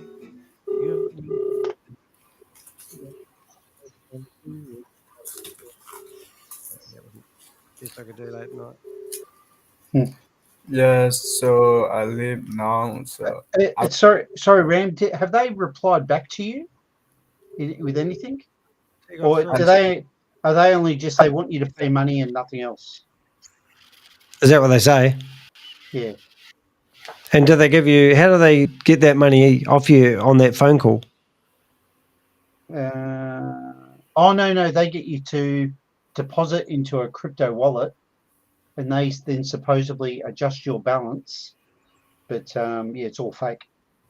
And sorry, Ram. One thing they asked me to do, they said, "Oh, if you've run out of money, why don't you go to these loan places?" And so, have they offered to say, "Oh, hey, we can help you. Go here to get some money"? Wow. That's one thing they did to me and someone else. Sorry, sir, I'm not that much clear.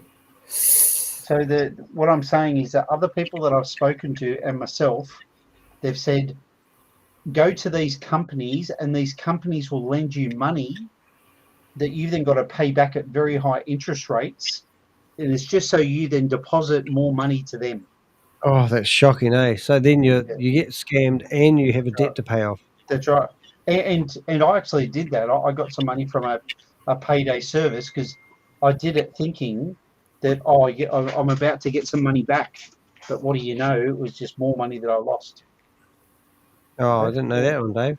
0434 876 496. Yeah, that's a shocker, isn't it? Sir, I think you said before, like priest, PRI. Yes.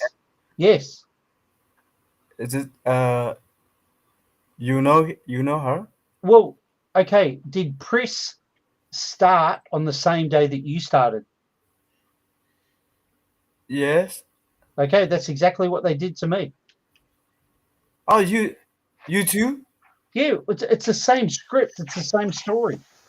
So that everyone else that I've spoken to, that this person called Press, they say that the boss says, "Oh, welcome, David and Press. They've just started with us today." So it's all just a story. That's exactly what happened to me. Yes, same. Yeah. So, and everyone that I've spoken to, that's what they've said. Shit. How many transactions did you do, Ram? Now this time totally is 6 times. Wow. And what kept you going? Is it actually over 10K, maybe 11K, 11,000? That is USDT. Is that what you put in? Yes, that is what I have to deposit now to get my money back. Wow. So you've lost $11,000. By USD, almost around 7,000. Yeah. Again, I have to deposit to get my money back. No, you don't. And so, Ram, the thing you need to, everyone that I've spoken to, that they say, okay, deposit and you'll be able to get your money back. But what do you know? Yeah. Straight away again, your account will go to negative, and they say, right, you need to put more money in. There's a lady in Sydney, and I think she got done for $16,000 USDT. Shit. So please do not give them any more money. Everything they're saying is a lie. Yeah. Watch this for a laugh. Okay, so this is them, okay? And what I can do is I can share my screen. So I'm just going to bring that screen up. Actually, I'm going to put that screen over here. 1 minute, please, caller. This would be clever. Alrighty, so now I'm going to share a window. I'm going to share that window there, right? So this is my website stats. And if I go to a website, so what is this? How do you spell the name of the company? Here we go. The company is. Do you want the legit one or do you want the dodgy one? No. So I'll show you this. This is. So let's go here. I'll show you what I'm doing. So if I go to back to share screen, and I go to window, and I go to WhatsApp, right? So, oops, that's WhatsApp, right? And I put a link in like this. And I go, is this you guys? Oh, they look like they're not looking at my messages. All right, and now, as soon as they click on that link, so I want you guys to click on that link. I'll show you what we can track what country they're from if they click on the link. Oh, see, I tried to get them to do this and they wouldn't do it. Yeah, the bots won't allow them, but let's Yeah, that's pretend right. you guys can, and I'll show you. This is what I normally do, even if you think somebody's legit. Right, so I'm in the chat room. But you haven't posted that link. Oh, you're about to. Yeah, so in the chat room, I've put 2 on this one. So now I go to stop streaming, and I go stream, and I go window, and I go here, and I go share, and I turn that on. All right, so right now, somebody in Australia is actually, and I could actually come along here and go, hello, Dave. And where will that come up? It'll pop up on the screen right in front of you. Oh, it did. How good's that? Yeah. Now I can actually say, wonder where Dave's from. So I can get that IP address, and I can see, I can track that IP address. Jeez, that's good. Yeah, so I think I can go there, and I go, what's my IP address? So Ram, I'm going to send you a screen capture of the group chat that I was in with my scammers, and I guarantee you, you're going to have some of the same contact numbers as what I had, and I'll also send you some of the pictures that they put. When did you start talking to them? What date? Let me check. 1 second. Because the other people that I've spoken to let's say it was last Wednesday, on that Wednesday, we all get the same photos and we all get the same information. Oh, really? So my last communication with them was on Sunday, the 6th of November, when they booted me out. Oh, yeah. And the last I got the customer service to withdraw my money and cancel the deal, and they said to make appointment with founder. Yeah. And I said I want an appointment with the founder. Yep. They just give me appointment date 23 December. 23rd of December this year. Yeah. And what are you meant to do until then? Yes. I told them to cancel the deal, and I want my money back. I want to withdraw Oh, my when deposit. did you go to a credit card company? Sorry? Wonder if you can go to the credit card company. Is it too late for that? Oh, no, but you transfer it from your bank account to Binance and from Binance to their wallet. Can't So you just get it back off Binance by the credit card company? It's just you're not transacting through a credit card. It's all a funds transfer. It's all an No, but EFT. aren't you? No, but couldn't you take the money back off Binance and then they take the money back off blah? But the deposit to Binance is via an EFT that you've authorized. It's not a credit card transaction that you can claim back. But you paid with a credit card into the exchange, but you can't go back to the company. That's the thing. It's not a credit card transaction. It's a bank transfer. How did you get the money in there in the first place? It's a bank transfer. It's a bank transfer. Yeah. So that's the thing. That's why they do it that way. Okay. So when I got involved in crypto, I used my credit card to buy crypto from Binance. But you guys transferred money into into a bank account address or a crypto address? Crypto address. Oh, sorry. Yeah, it was a crypto address. I've never heard of that. I didn't know you could do that. Yeah. So Ram, I've got a question for you. What date did you start with this company? 19 October. Oh, beautiful. Okay.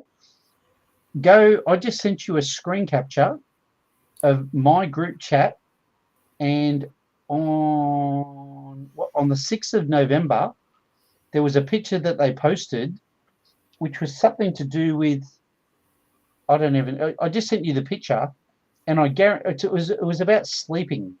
And so it's almost as though they've got all this random content, and I guarantee you the picture that they sent to me on the 6th of November will be the same picture they sent to you.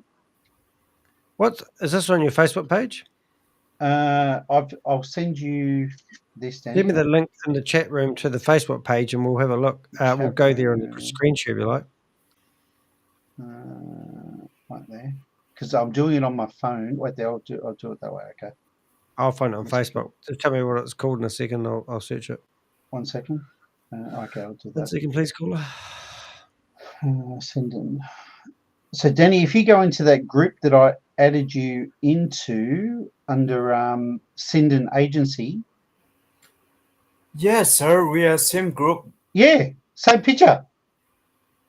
And so, Danny, if you go into Sinden Agency and just look at the picture that I sent, that I posted there, then so for all the other people that I've spoken to, that they must have a chat bot that they post a picture and it's, oh, hey, this is what I had for lunch today. So on the 6th of November, I got that picture in my WhatsApp group, and in the WhatsApp group, not with customer service, not with the boss. You know how like you've got 3 or 4 people that you think you're colleagues with, but it's all the same person. Yeah. And so Danny, what they do is that they then post transactions in their accounts where you think that they're making money, and you think, okay, well, if they're making money, I'm going to make money, but obviously you're not. Okay, you know, like the problem I have is I've seen this stuff for so long. Yeah, that I'm just so used to seeing it, you know. So this picture that I'm looking at here above me. Yeah. They would have posted that into everyone they were talking to. And what is that doing? David is the best.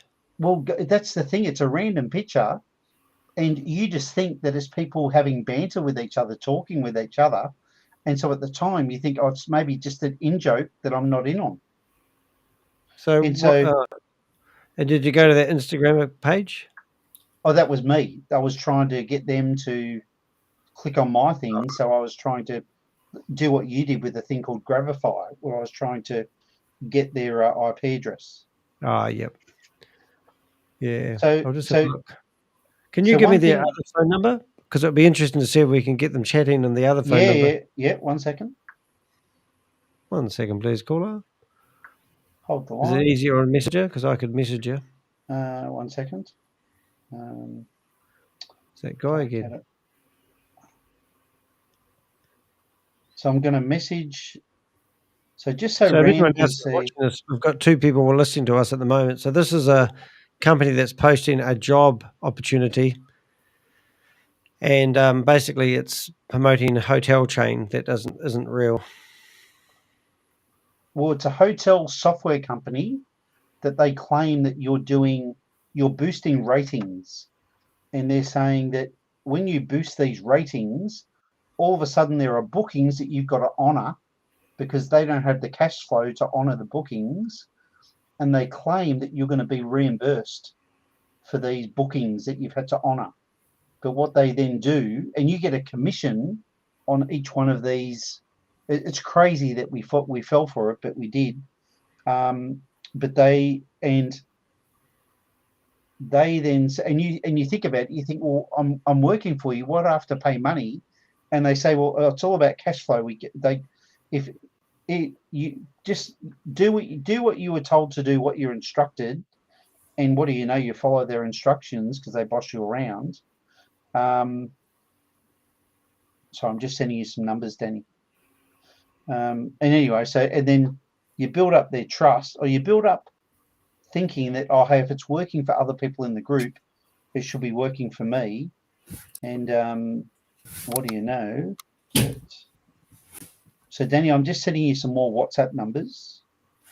Yep. And then the last message that I send you, this was my boss, and I'm guessing that the boss that I had is going to be the same boss that Ram had, but they potentially went by a different name.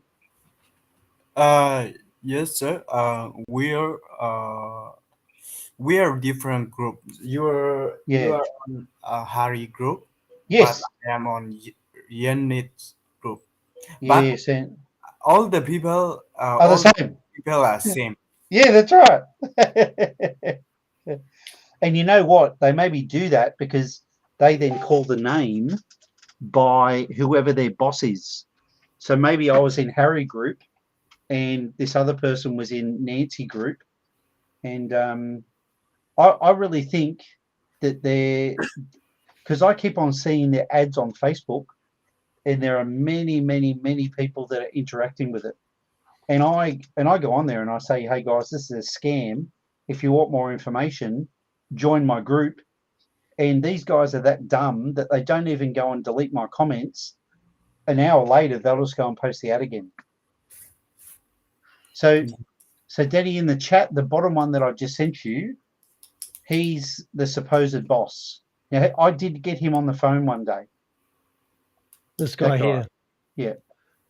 Okay, so let's do what Danny does. So first thing we're going to do is right click on that picture of his, and we're going to go search Google Lens. Well, you're gonna search the pictures. Is that what you're going to do? That's right. So then we'll find other places that his picture. So let's say if this guy was authentic, then we would find his Instagram and his LinkedIn and all this other carry on, right? Yeah. Even though that's a tiny little picture, it's unique. And that's what Google Lens is all about. So now it's looking for that photo. And whoops, hold up. 1 minute, please, caller. Oh, you can't see me doing this, can you? Okay, so now I'm looking for, and there's no one who shares that photo that he's using. Okay. Can you get a larger picture? Well, can that's you click what on it? That's what I'm about to send you. I'm now going into each of their profiles in WhatsApp, and I'm actually getting a bigger version of their pictures. Yeah, so let's get that number there, and I'm just going to go add that into WhatsApp. Because that lady looks like they'll block me now. So I'm going to Ah. put Harry. Well, not block me, but obviously onto me or something. And I'm just going to call him Chan. Yes, I will also send the Butu, the Butu of her Butu. Yeah. Yeah. Okay. 708 607 768. Okay. 7 or 8. Did you screenshot it? What's that? That photo? Oh, I'm screenshotting that there's like 6 or 7 of them. No, you need to somehow right click and save the photo so you get the original. That helps. But screenshot it Ah, basically creates a brand new image. But I but could be but wrong. but when I'm in WhatsApp and I go to contact info, when I'm clicking on their picture, it doesn't give me an option to save their photo. Yeah, I send Right. it. I send it screenshot. Sir. Yep. To Danny, or to who did you send it to? Because you're aware of attaching. So this David. Yes. this phone number doesn't even exist in WhatsApp. So how did you message Harry in the past? Through WhatsApp. Yep. So that doesn't exist for me. So they must have killed it off now. Yep. Looks that way. Okay, but I'm trying doing other things. I could have a number wrong. I've looked at them 10 times. Let's have a look. So now I'm going to try. Hello. I'm just doing a. Yeah. So yes, I'll just try again to make sure I'm not doing something wrong. And Ram, I've got a question for you. Did you ever talk to Press on the chat, and did you ever ask Press where she lived?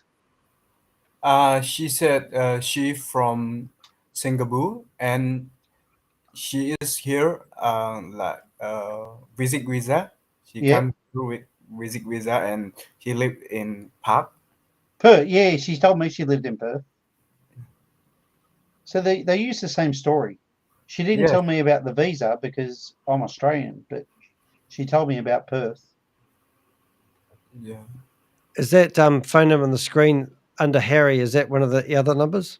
Yes. Yep. So Ram, I've just sent you some pictures for the people that were in my WhatsApp. Yeah, same. It's not going to help you get your money back, but it goes to show you how well structured their scam is. They have a script. They always do. Yeah, they've got a And script. They've got characters. Yep, and they better the script every time. You see. Yeah. I send also Butu. Okay, so this one is him laying on the beach. Yep, we've got the same guy. Good day, mate.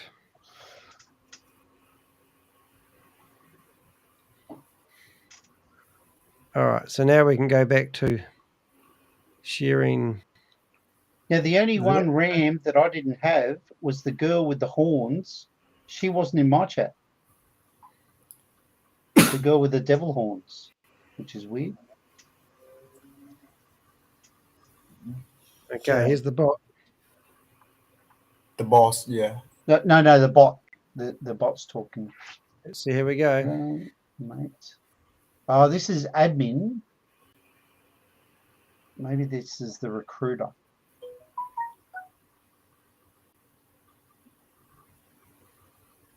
Yeah.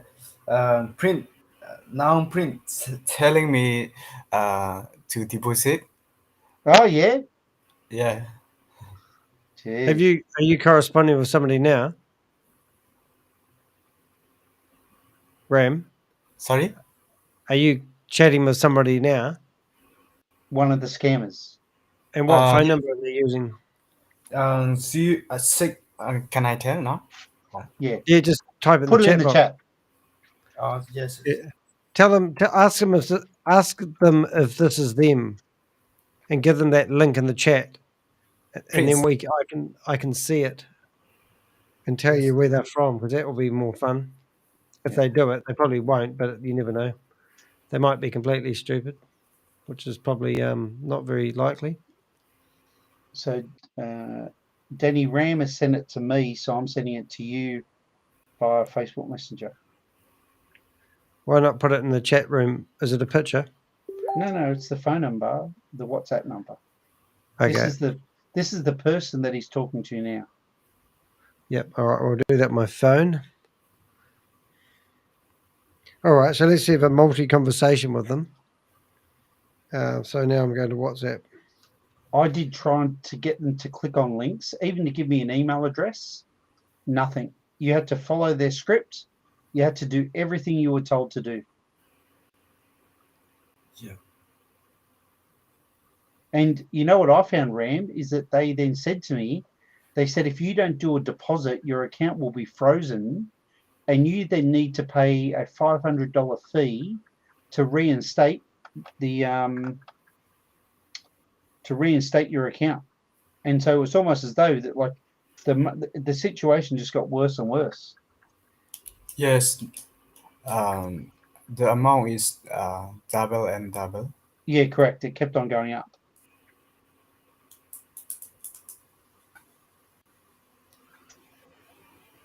Hey, Danny, I can Facebook message you. Can you put it in the chat? Yeah, I'll do it. In the chat. They'll You're put on the phone. It's all right. Yeah, I get you. All right, I can figure it out. No. I'll send you the. What am I trying to do? I am trying to go to Facebook Messenger. And I actually didn't even know that WhatsApp, you could actually do like a WhatsApp bot. I knew you could do, but I mean, I was probably naive. Well, they don't. Thinking, they're not using WhatsApp. They're using other software that interfaces. oh, okay. That puts it into there. Okay. Yeah. What am I finding? Sending.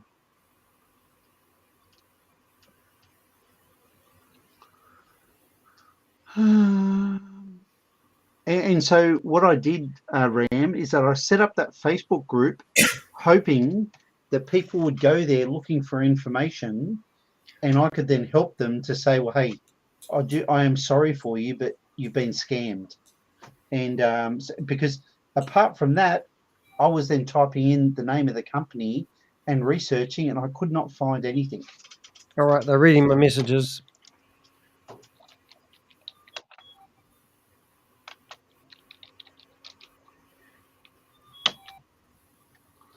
Send in. Oh, here we go.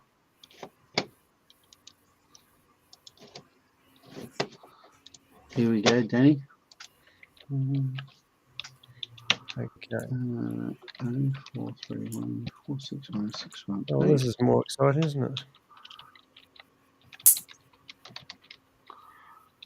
And so, Danny, I've given you the URL for their website that you use to be one of their workers, and I've given you my user ID and password. Mm-hmm. That they'll be able to log into my account and share the screen. And Oh, wow, you'll be able to show Ram, because that way he'll be able to see that's exactly what happened to me. Hope that's not your bank password, mate. No. Okay, signing in. So now we're going to keeping an eye on them. Okay, so now we're going to go to, well, this is quite complicated, but very simple. Okay, screen number 2, and we're on. Okay, tell me where to navigate. Click on the 3 bars, like the 3 lines, that one. There we go. Scroll down. And so if you click on Deal Now, so this is how stupid it was.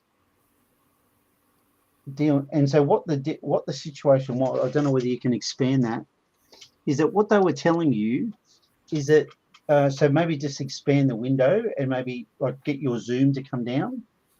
And so what they would then tell you is that there was a hotel you had to rate 5 stars, and the transaction would go through and you potentially would make 1% on the value of that on that booking.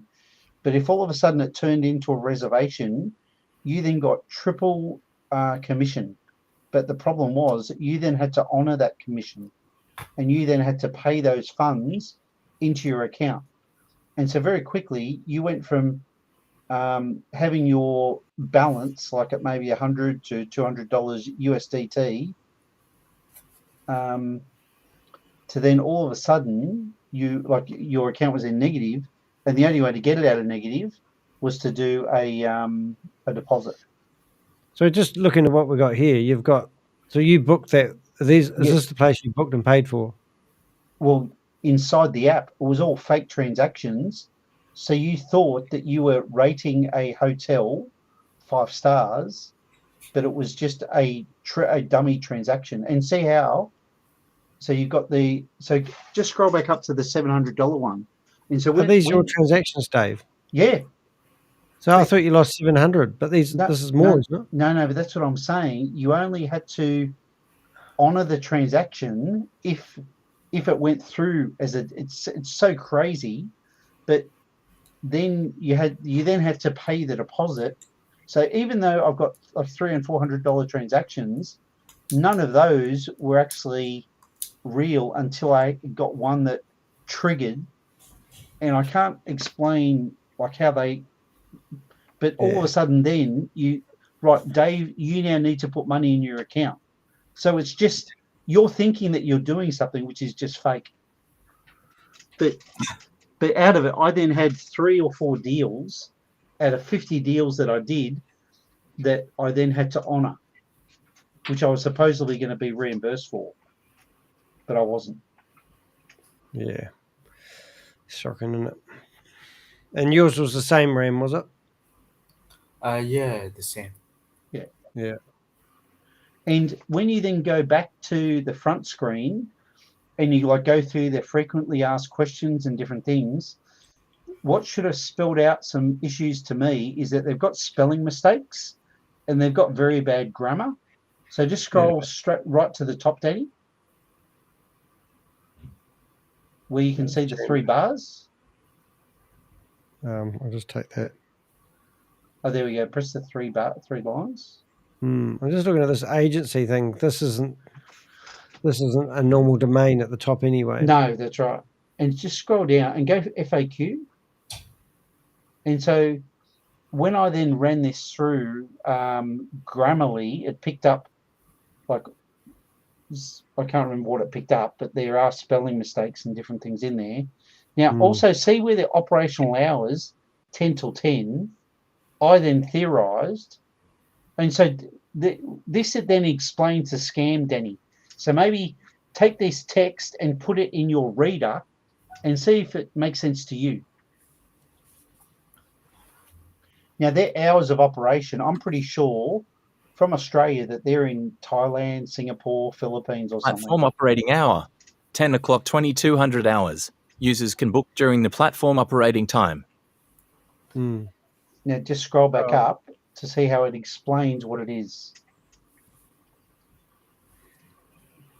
Members are strictly forbidden to register more than one account and repeatedly use the same wallet address for booking deals. If found, the account will be frozen by the system. Kindly contact our customer service for more information. All malicious money laundering is strictly prohibited, and if found, the platform will freeze the following account and take relevant legal action.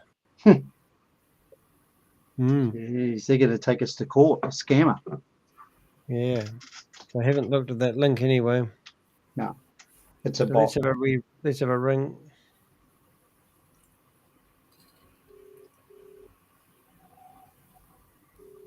And Ram, Pris that said to you, make a deposit, have you tried to ring her? Yes, I did. No, even just now, though? Just now? Yeah. Try and ring her. No, I didn't. Oh, yes, I ring it, but they didn't. No pick up. answer? Oh, okay. They say,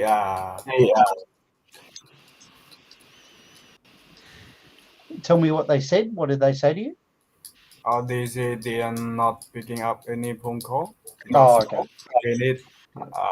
They need texting evidence. Yeah. And so I even told them it was a scam, and I said, look, I've got the details for the company that is the proper company. And they were saying, oh, if you don't believe, well, you don't believe, and good luck to you. And then I was stringing them along, and I was then I was saying to them, oh, I've got people that want to invest, or I can borrow money. And they were just then like, they weren't even having proper conversations. It was it was as soon as you don't deposit, they start to shut you off.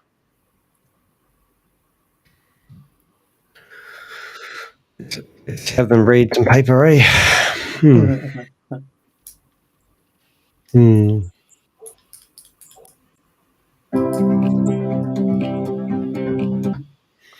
And so, Ram, I've put in the chat my email address, and we're now connected on Facebook.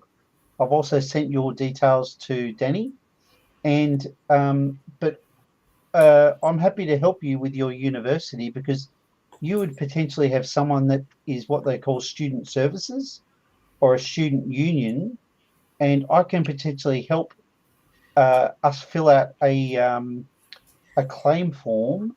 And it's not a claim form to get your money back.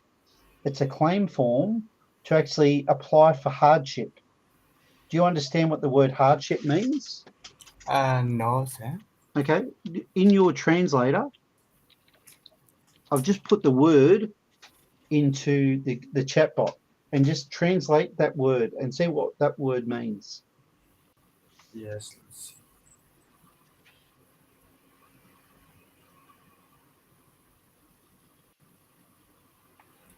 Hardship. Yes. Yes. So what it means is that you're asking for help, but in order for you to ask for help, you've got to you might be sick, your parents might be sick or something, but what our hardship claim is going to be is that you have been a victim of a scam. Yeah. And I'm going to help you with that claim.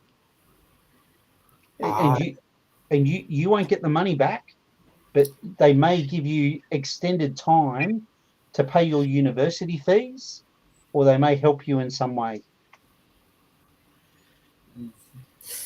Yes, I want to pay fast, but I have no money left now.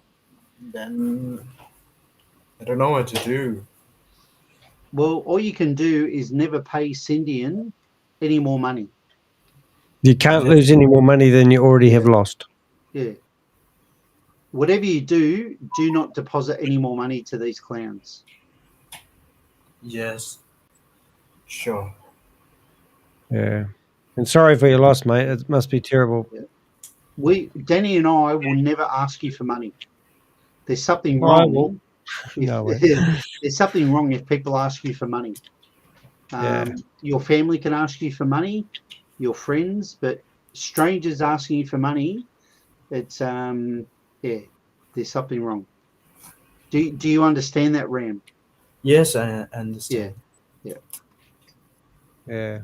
And Ram, compared to when I spoke to you for the first time earlier on, do you feel a little bit better in that now at least you know? Or tell us how you're feeling. I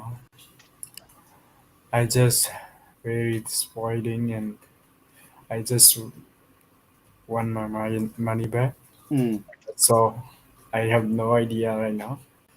When I found out it was a scam, I felt very embarrassed. I actually didn't know who to talk to, because I felt as though people would judge me, and I felt as though I was very dumb. And so now I was then following Danny, and I then reached out to Danny to tell him my story, because obviously Danny works with, and it wasn't with any hope of getting my money back. It was hopefully trying to protect other people from feeling as bad as I felt. Yeah. Can we know by their phone number, their information, like because they're using Australian number. No. Well, it's a fake number. Ah, It's not a real phone number. In Australia, this is why. In Australia, if you go and buy a SIM card at the shop, you've got to put forward your license. You've got to prove who you are. But with WhatsApp, you can get a computer-generated number, which is fake. Yeah, do you agree with that, Danny? Have I explained it correct? Yeah, I don't think we do, but if that's the new rules, then interesting. But yeah. Yeah. So look at this picture here I'm looking at. I've obviously stuck that picture into Google Images and found nothing for that particular one. Yep. Which is quite alarming in a way. So if I go back to here, yeah, and then I'm going to to me, I think they've gotten that off Instagram or someone's. No, but this would pick it up. So this guy even on here, Instagram. Yeah, so this guy here, you right click on any image, anyone that's listening, because this will be replayed. Go to search with Google Lens, and Google Lens is quite new. And it goes along and it looks at that image and finds anything that has been used before. So there's other like-minded images, that doesn't help much. But if you click on the top link at the top and go find image source, then it will go away and find like-minded images. But that's why before I was saying don't screenshot the images, try to get the original, because the file names are different. So let's go to I did a job this morning for a company that was called Kiwi Website Design. And this picture that's in the background that you see here. So I think I could what I did is I took a screenshot of that image like that, and then I went back to Google Images and I dragged that screenshot into there, and it's not doing it, but I'll go right here and go search with Google Images, and I'll find the same type of image. There it is, right there. Okay. Right, so you can do that if you're ever wondering if anyone's real. Normally you can search for that image and you'll find it over and over again, because they'll use it. So somewhere in this page, this image is being used, and that gives you more authenticity to know whether they're real images or they're just royalty-free or someone's using them, you know what I mean? So in that particular image, I'll go to the top and I'll go find image source, and then it will go through and, I can follow these links or So find the Danny, images here. I sent you a Facebook group to join, and me watching this Facebook group, these guys continually are posting the same ad about the hotel job in this group. And to me, just about all the jobs that are in this group, and there's 13,000 people, they're nearly all fake. Yeah, so what's this? Interesting enough, that's not the same crowd we had. So this, you sure this is the one? Okay. Yeah. And I'll tell you. So if you type in the search bar, type in hotel. Yeah, hold on a minute. Let's you got to join. That's not very healthy there, but yep, sign me up. I'm keen. Oh, I spelled keen right. So what do you do? Search what? Oh, that one? No. Go into the Australian hotel. Australian job vacancy. Just scroll up it. I see next to invite, there's the search magnifying button on the right. Oh, yeah. Yeah, there. Now just type in hotel or booking. Hotel's good for me.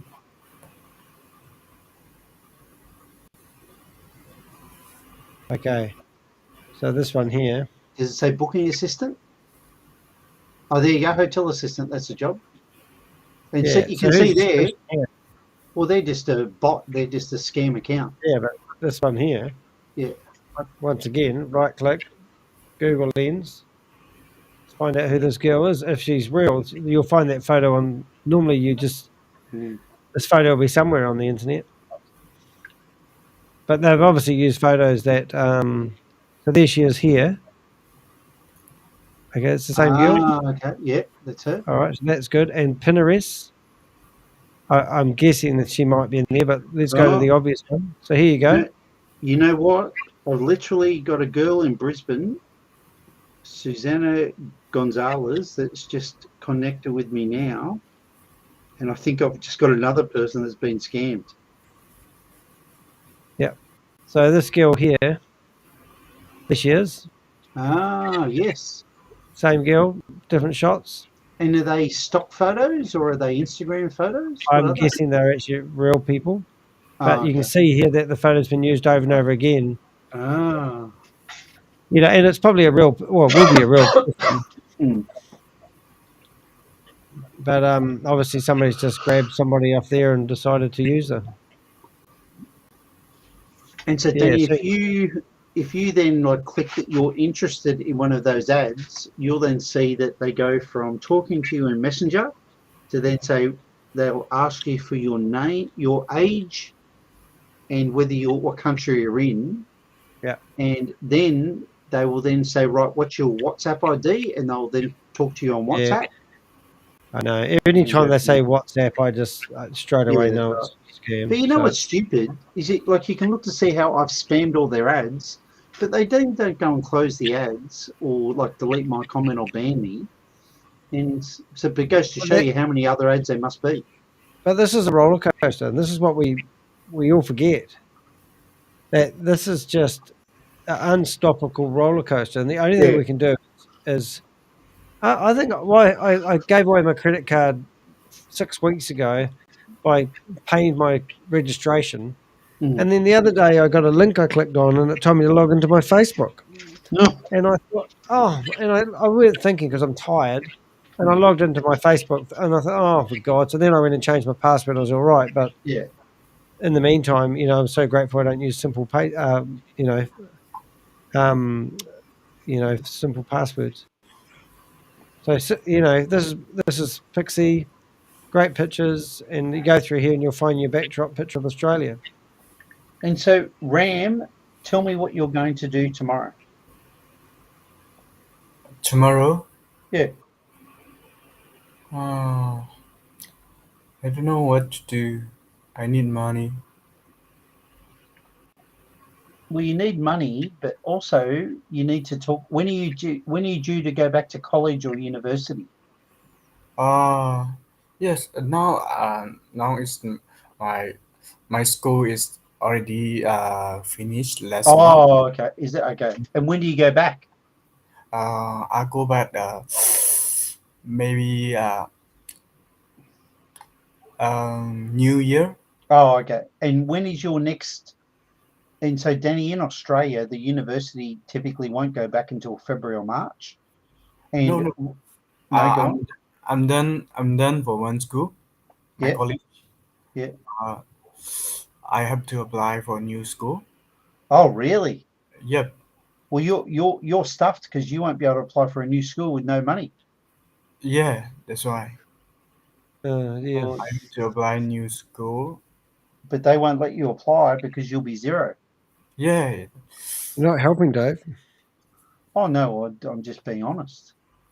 Yeah. And so even my example that I've given you for hardship, the only thing I think you can do is go to Centrelink. Are you registered with Centrelink for any benefits or any support? No. Oh, okay. I'm student, international student. Oh, okay. They won't give you anything.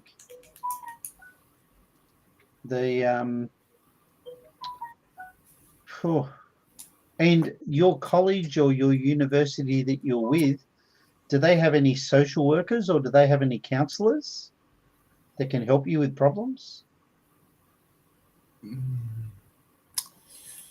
I don't know. Only because they might have some more support, because I really don't know who you're going to be able to talk to. because the problem you're going to have is that the new colleges. What course are you currently doing, Ram? Commercial cookery. Cookery.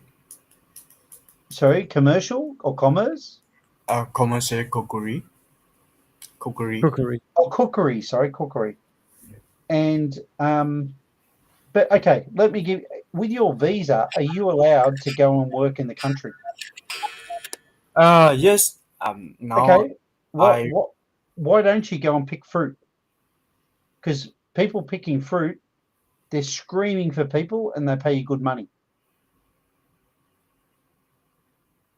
screaming Weber. Well, they're looking for people. It's urgent to get people. And with your visa, what is your limitation as to how many hours you can work for when you're not studying? Now my visa is I think full time because now I'm not student visa. Yep. Uh, So what visa are you on now? I'm now applying for PR. Yeah. But what Before happens I get until that? And what happens until that gets approved? How before many I get hours? Yeah. PR. How many? Yeah. Now I'm holding bridging visa. This is Bridging visa. yeah. With a bridging visa, how many hours can you work? It's full time. Well, honestly, man, Australia has never been so urgent for work. Head down, bum up, go and get a job tomorrow. Yeah. I have to. That's right. And don't get me wrong, your money is gone. There's nothing you can do. You've lost it. I'm bad news for you. But all you can do, and in Australia, you're going to at least get $25 to $30 an hour. Yeah. How much an hour are you getting as a cook? 22, 23. There you go. You'll get more than that. Go and what? You're from Burma, so are you? What language do you know? Burmese. Oh, Burmese. Okay. Yeah. Okay. Is there a Burma? Let me just check. Burmese. Like an embassy. Yeah, correct. Burmese Support Centre, Melbourne.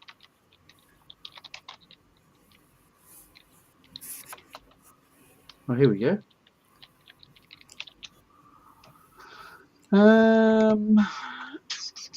Okay, here we go. Now, these people aren't scammers, from what I can see. They have a phone number and you can contact them and you can talk to them. That's right.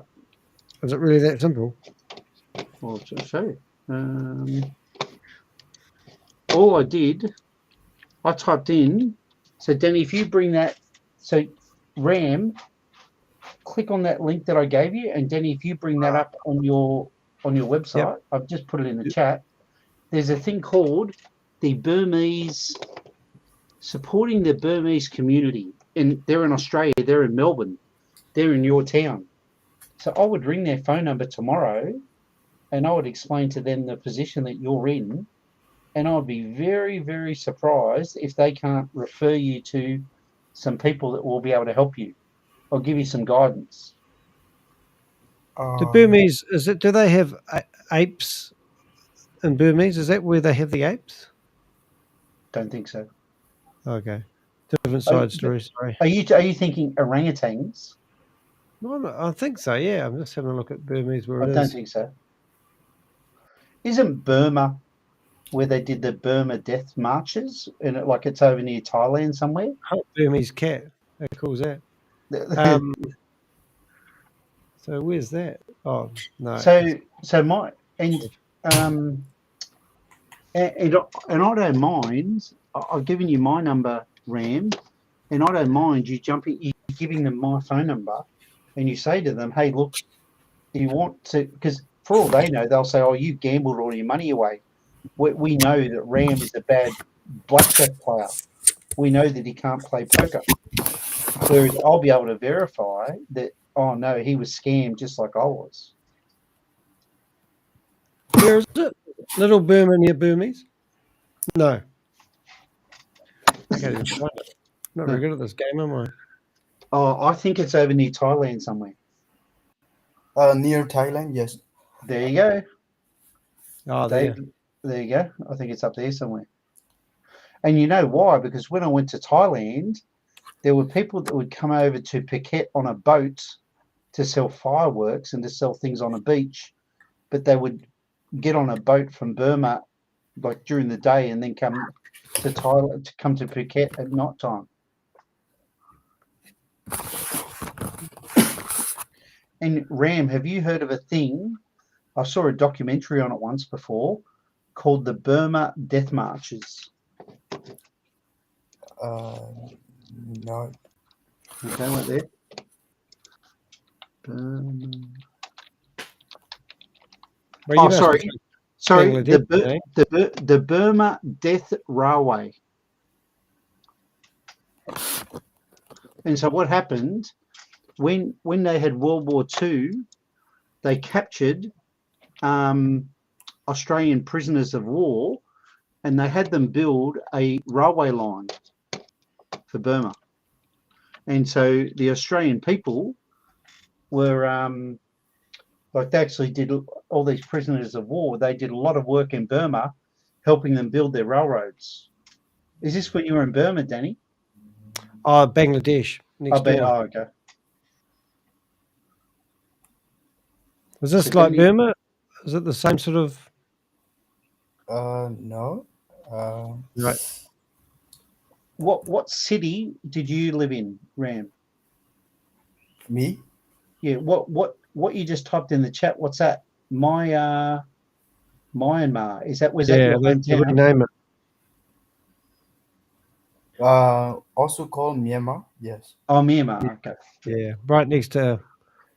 So you're above Thailand, between Cambodia, and Cambodia must be close, is it? Other side of Thailand, though, isn't it? Yeah. Yeah. Between Thailand and Bangladesh. Yeah. So I've been to Cambodia. I've been to Thailand. I've been to Malaysia. I've been to Bangladesh. I've been to India. I've been to China. But the one I was thinking of, I've been to Hong Kong, obviously. And where did you think Burma was, Danny? I did think Thailand sort of way. I thought, okay. Yeah, so I went far off, but it's I weren't sure really. But now I know it's between Thailand and Bangladesh. Is it very poor? So wouldn't life be harder in Burma than Australia? Yes.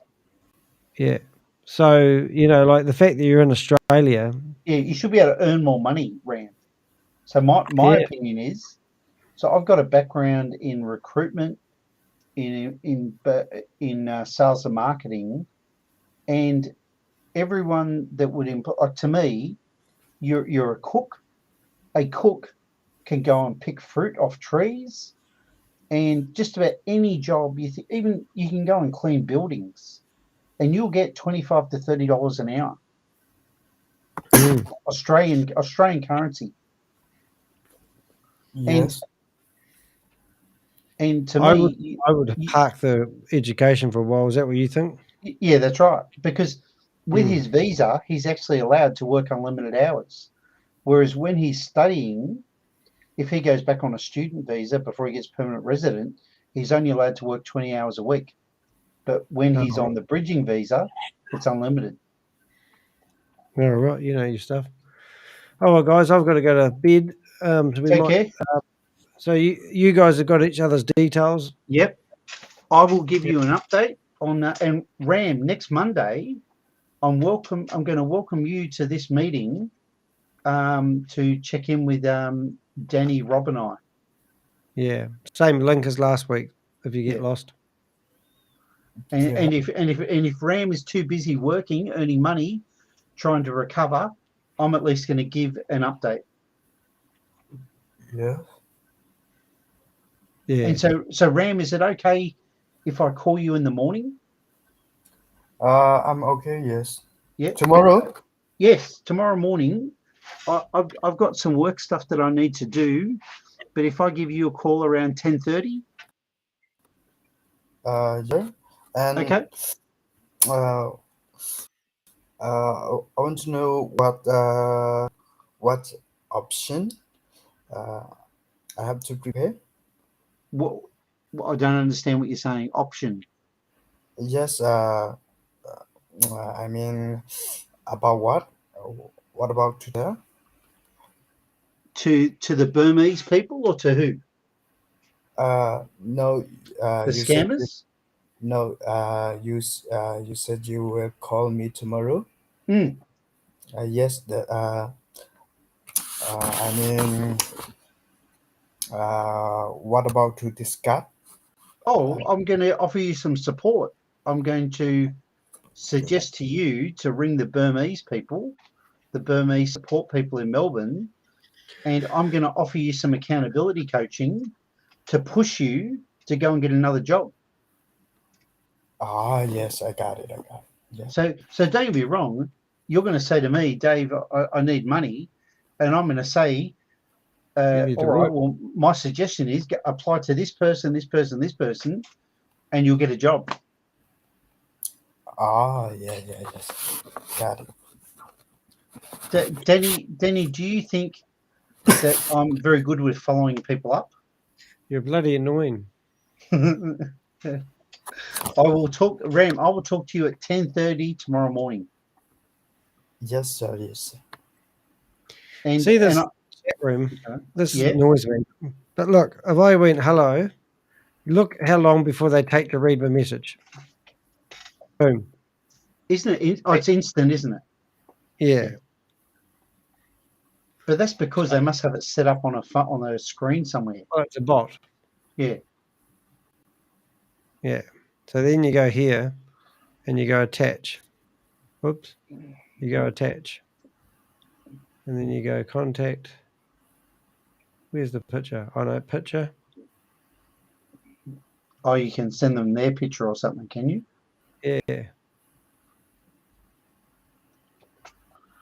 Oh, not. I reckon in a week's time, Daniel will know what country they're in. Yeah. Type message.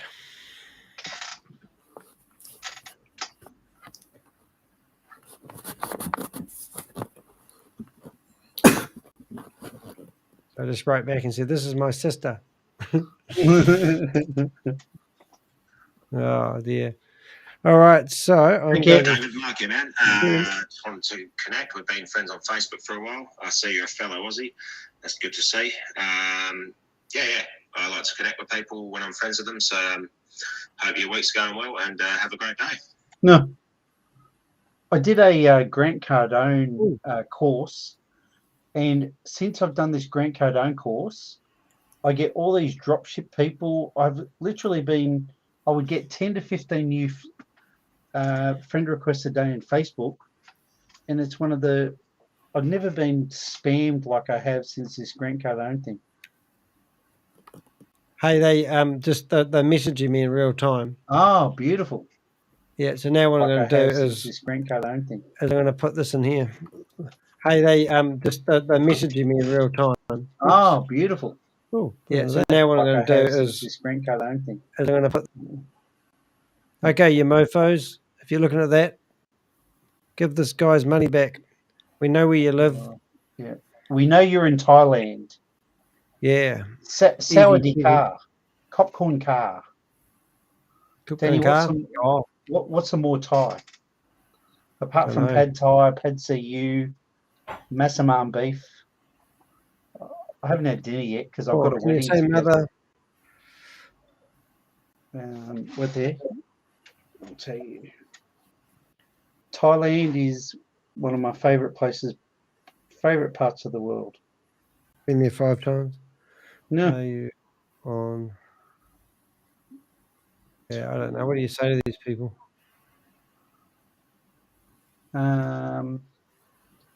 Is Harry or Nancy working tonight?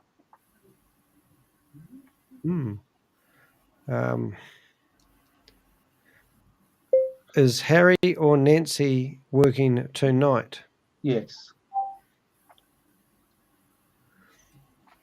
We have the police knocking at your door. If you could open it, it would save us driving our tank through the front of it. Yeah. Just looking for some bullets for my rifle. Please don't move too fast. Did I tell you used to be a target shooter? Yes, when you told us how good your resting heart rate was, Danny. Oh, yeah, that's right. Yeah, Hey, Ram, do you have an Apple Watch by chance? Oh, don't make him do your fitness as well. You'll die. Apple Watch? Do you have an Apple Watch? Do you have a smartwatch? No, What do you I don't. think? He doesn't. How It's many? $1,000. Do you have an iPhone? I just use Android. Oh, okay. How many steps have you done today? Do you keep track of your steps? Sorry, I'm not understand it. So when you measure as to how healthy you are, sometimes it's how many steps per day you walk. Let's get him a job before we start giving him fitness lessons.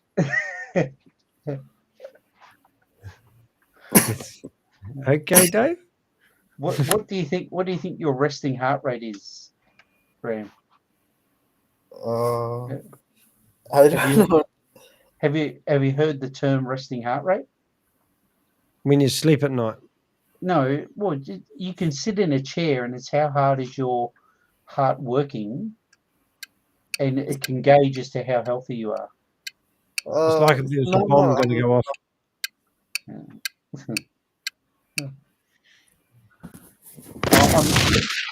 In Australia, Ram, they call this banter.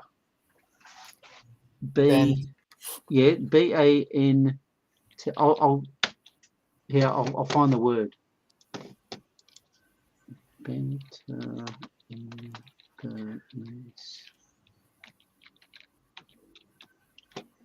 Here we go. Banter.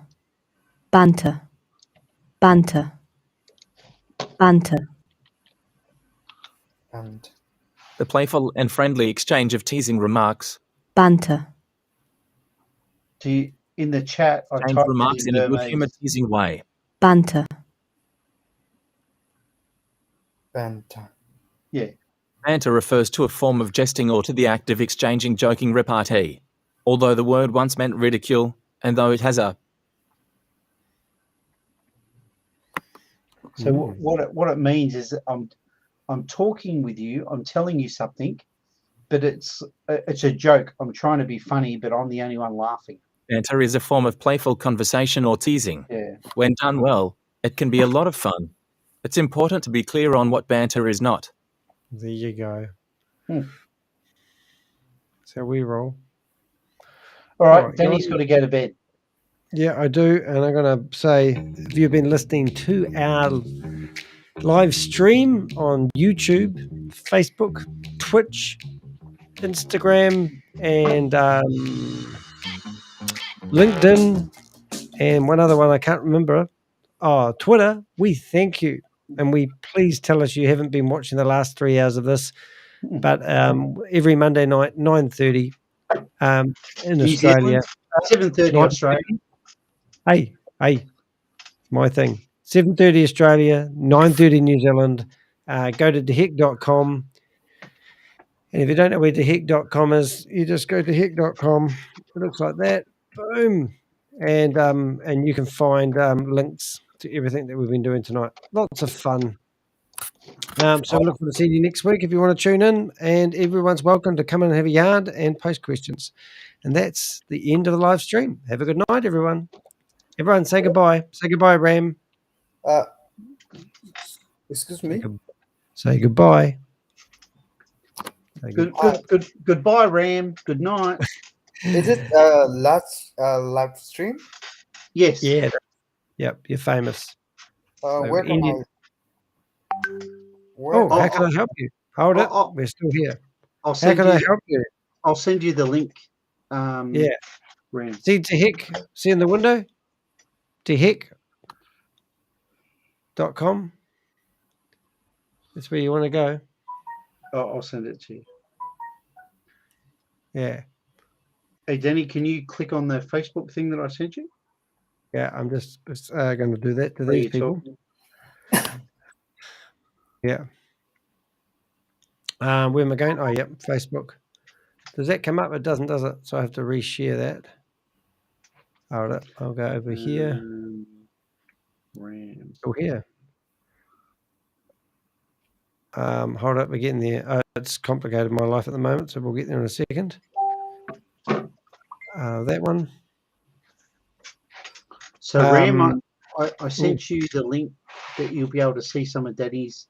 So Danny, I'm nowhere near what I've spoken to you about, but I'm starting to adjust my personal brand with my Facebook posts and Instagram, where people can see that Dave is talking about mental health. He's talking about men's issues. Yep. So that then they can start to see, because at the moment I have, like, a lot of blokes don't talk about it. And I'm going to mix it up as to, like, there might be a post about mental health, personal development type stuff, and then there'll be a photo of my dog, and there were all sorts of stuff that I'm just upping my game. Yeah. See this here, mate. This is, this is obviously what I do, but you go to Danny, and then you go down here, and you can see this is a blog that I did. And then you click on that, and this blog comes up in the search engines. And this is a podcast I did, and then there's the podcast. Here's the YouTube video. Here's me, and there's the script of the whole conversation. No, how good's that? And then if you're looking for the YouTube channel, you click on YouTube at the top. Oh, and it goes straight there. Yep. And then in here, you can see that we've got Think Tank. I deleted last week's meeting because it was no good, but we've got meeting number 4. And these are live right now. And then you can go into live, and it will show you other lives that we've done in the past. But when people are on here and they click on the website, it goes back into where I want them to go. Ah. You see, and that, I think I updated my image the other day. So instead of workshops that help you survive and thrive, are now a crypto Ponzi scheme Avenger. Avenger, very good. That. I quite liked it, so I stole it. Yeah. But yeah, so I just have a place where I dump my content. Like this was done. Sorry. And since the New York Times article, what's your subscribers gone up by? 500 so far. Oh, okay, that's good. Yeah, I mean, we'll hope for more, but hopefully we can give good content. So, like, that's what Rob and I did last night up to 2:30 in the morning. And then we've got. So we went to this. You were getting a discount of 20% roughly. And that's Rob and I doing our thing. Been in Hyperverse. Okay, I knew there was a 20% discount there somewhere. I'll tell you that in a minute because you haven't quite got that yet. Yeah. And then probably if people go up to I totally podcast, agree. I probably haven't. I knew there was a. And now that's the podcast. Now this podcast is in all these podcast directories, and it's automated. It's hosted on there. Yeah, well, it's hosted here. So here's the. This is and this is the actual script. So all the talking that Rob and I did was written into text. No. All right, and then you click on read more, and it takes them back into the website.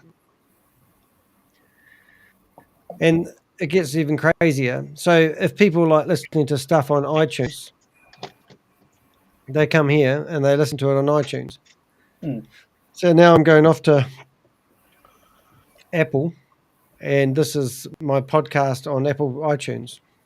But when you then look at the analytics, can't you then see like where people go, how many people have actually gone to that? And so what are people doing on your website? Where is your traffic? My traffic's right here, right now. I've got 7 people on my website. Oh, okay. And what are they doing? What page are they on? Well, somebody in America's just landed. Yeah. And they went to my homepage. Yeah. And then they've clicked on Ponzi scheme scam alert update for Hyperverse. Ah. So they've landed that for some reason this page has appealed to them and they've clicked on it. And this video has been looked at 30,000 times. Huh. And there's the script. That was so I sat there and said, I'm your savior from Hyperverse. I'm sure you've seen it. Yeah, I've seen that one. Hello, everyone. I'm Danny DeHeck, and I'm your savior from Hyperverse. Yeah. I can come here and go, Hello, everyone. This is Danny DeHeck. I'm your savior from Hyperverse, formerly known as Hyperfund. The reason for rebranding was that people were So this phrase in here, yeah, how good's that? I can put that in a search engine, and now you can see in this Facebook group, my article comes up. Yeah. Other content I've done, my YouTube, my website. Now here we go. iHeart Radio. Heard of them? Yeah. Yes. Right. So this is cross-referencing. So here's another podcast I've done, and it talks about so it's connected because it's all linked together. And once again, I didn't post this. I don't do anything in here at all. I just leave it out there, but it comes up in the search results. People search on it. People land on my website. So I make money from the advertising you see on my website as well. Ah. So, so everything I do is just about getting people to, check out my website. And, like 42 minutes ago, somebody from Australia looked at my website. So if I'm saying to you, hey, Dave, I want you to have a look at something, and I see that Dave goes to my webpage and doesn't look at anything else, I think, well, Dave's not really interested in this stuff. Ah, okay. Yeah, and so here I've got links. I didn't click on your website, but I mainly go through your stuff through your YouTube page. But can you see the analytics if I don't go on your website, but I go through YouTube? Well, Google Analytics is, different again, really. So if you go Google. And where do you host your website? Oh, well, I have a very fast host. It's called WP Engine. Yeah. And see, that didn't even work. And that's basically in America. So I did your link. I think I did your first 3 LinkedIn videos. Yeah. And then I got busy. Yeah. I did 3 of them. They were good. Yeah, that's why I stopped doing them, because people just don't finish them, and it's like you know what? good. It was a bit daunting. There was 17 of them. Yeah. But here you go. So this is the revenue I've got. I think it was. Yeah, that was the revenue. So this is theheck.com. I think this is all my stats. So you can see on the 11th, my article was in the New York Times. Ah, okay. That's so I got a spike of traffic in that day. Yeah. And now we've started again. So it's gone up a little bit, and I'm getting about 400 people. And did they days. feature it on their site, like at a high position, or? Yeah, that was pretty cool. But yeah, no, it was there. It's still, I don't know if it's there now, but it was on the business section, and it was at the very top. Gee, that's good. So I screenshot that. So I think I actually kept that somewhere. It won't be a second. I'll find it. Carl, you can see that, can't you? Yes. All right. So watch this. This is YouTube. This is where I store my videos, Danny. And there's the New York Times. Is this on a desktop or in the cloud? This is in the cloud. But there's my photo. And that's where the article was. Ah, geez, that's a good spot. And there's the article. And then I just went through it so people could read it if they wanted to. But it all links in, and and I'll milk this as much as I can. Yeah. Because it's not every day you get an article in the New York Times. But it is all about omnipresent presence. And if you went to my, my website. Say that word again. What presence? Oh, I'd have to. I can't. I'm going to get it read to you. So this is what I say. You used the word How's ambience. everybody? And I've put together my website to show what I'm passionate about. I'm a firm believer of omnipresence. Omnipresence. Omnipresent. I've heard of omni-channel, Yeah. but is omnipresence like having a personal brand that's across multiple things, is it? Oh, okay. Yeah. So if Who you went gave to you, my who gave website. you that word? Oh, I just heard it once and I thought I like that. Oh, okay. So if you went to all these here, so now I'm going to my. And did Helen take your photos? No, not well. They flew in a photographer for this one. Would you believe? Oh no, on your website, the photos that you've got.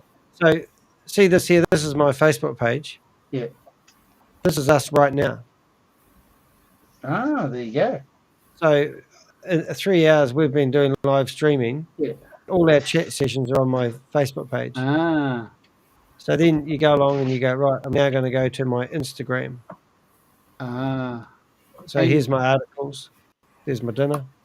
And did you, what people, did we only have the spammer that was the porn chick, or did we have any questions at all?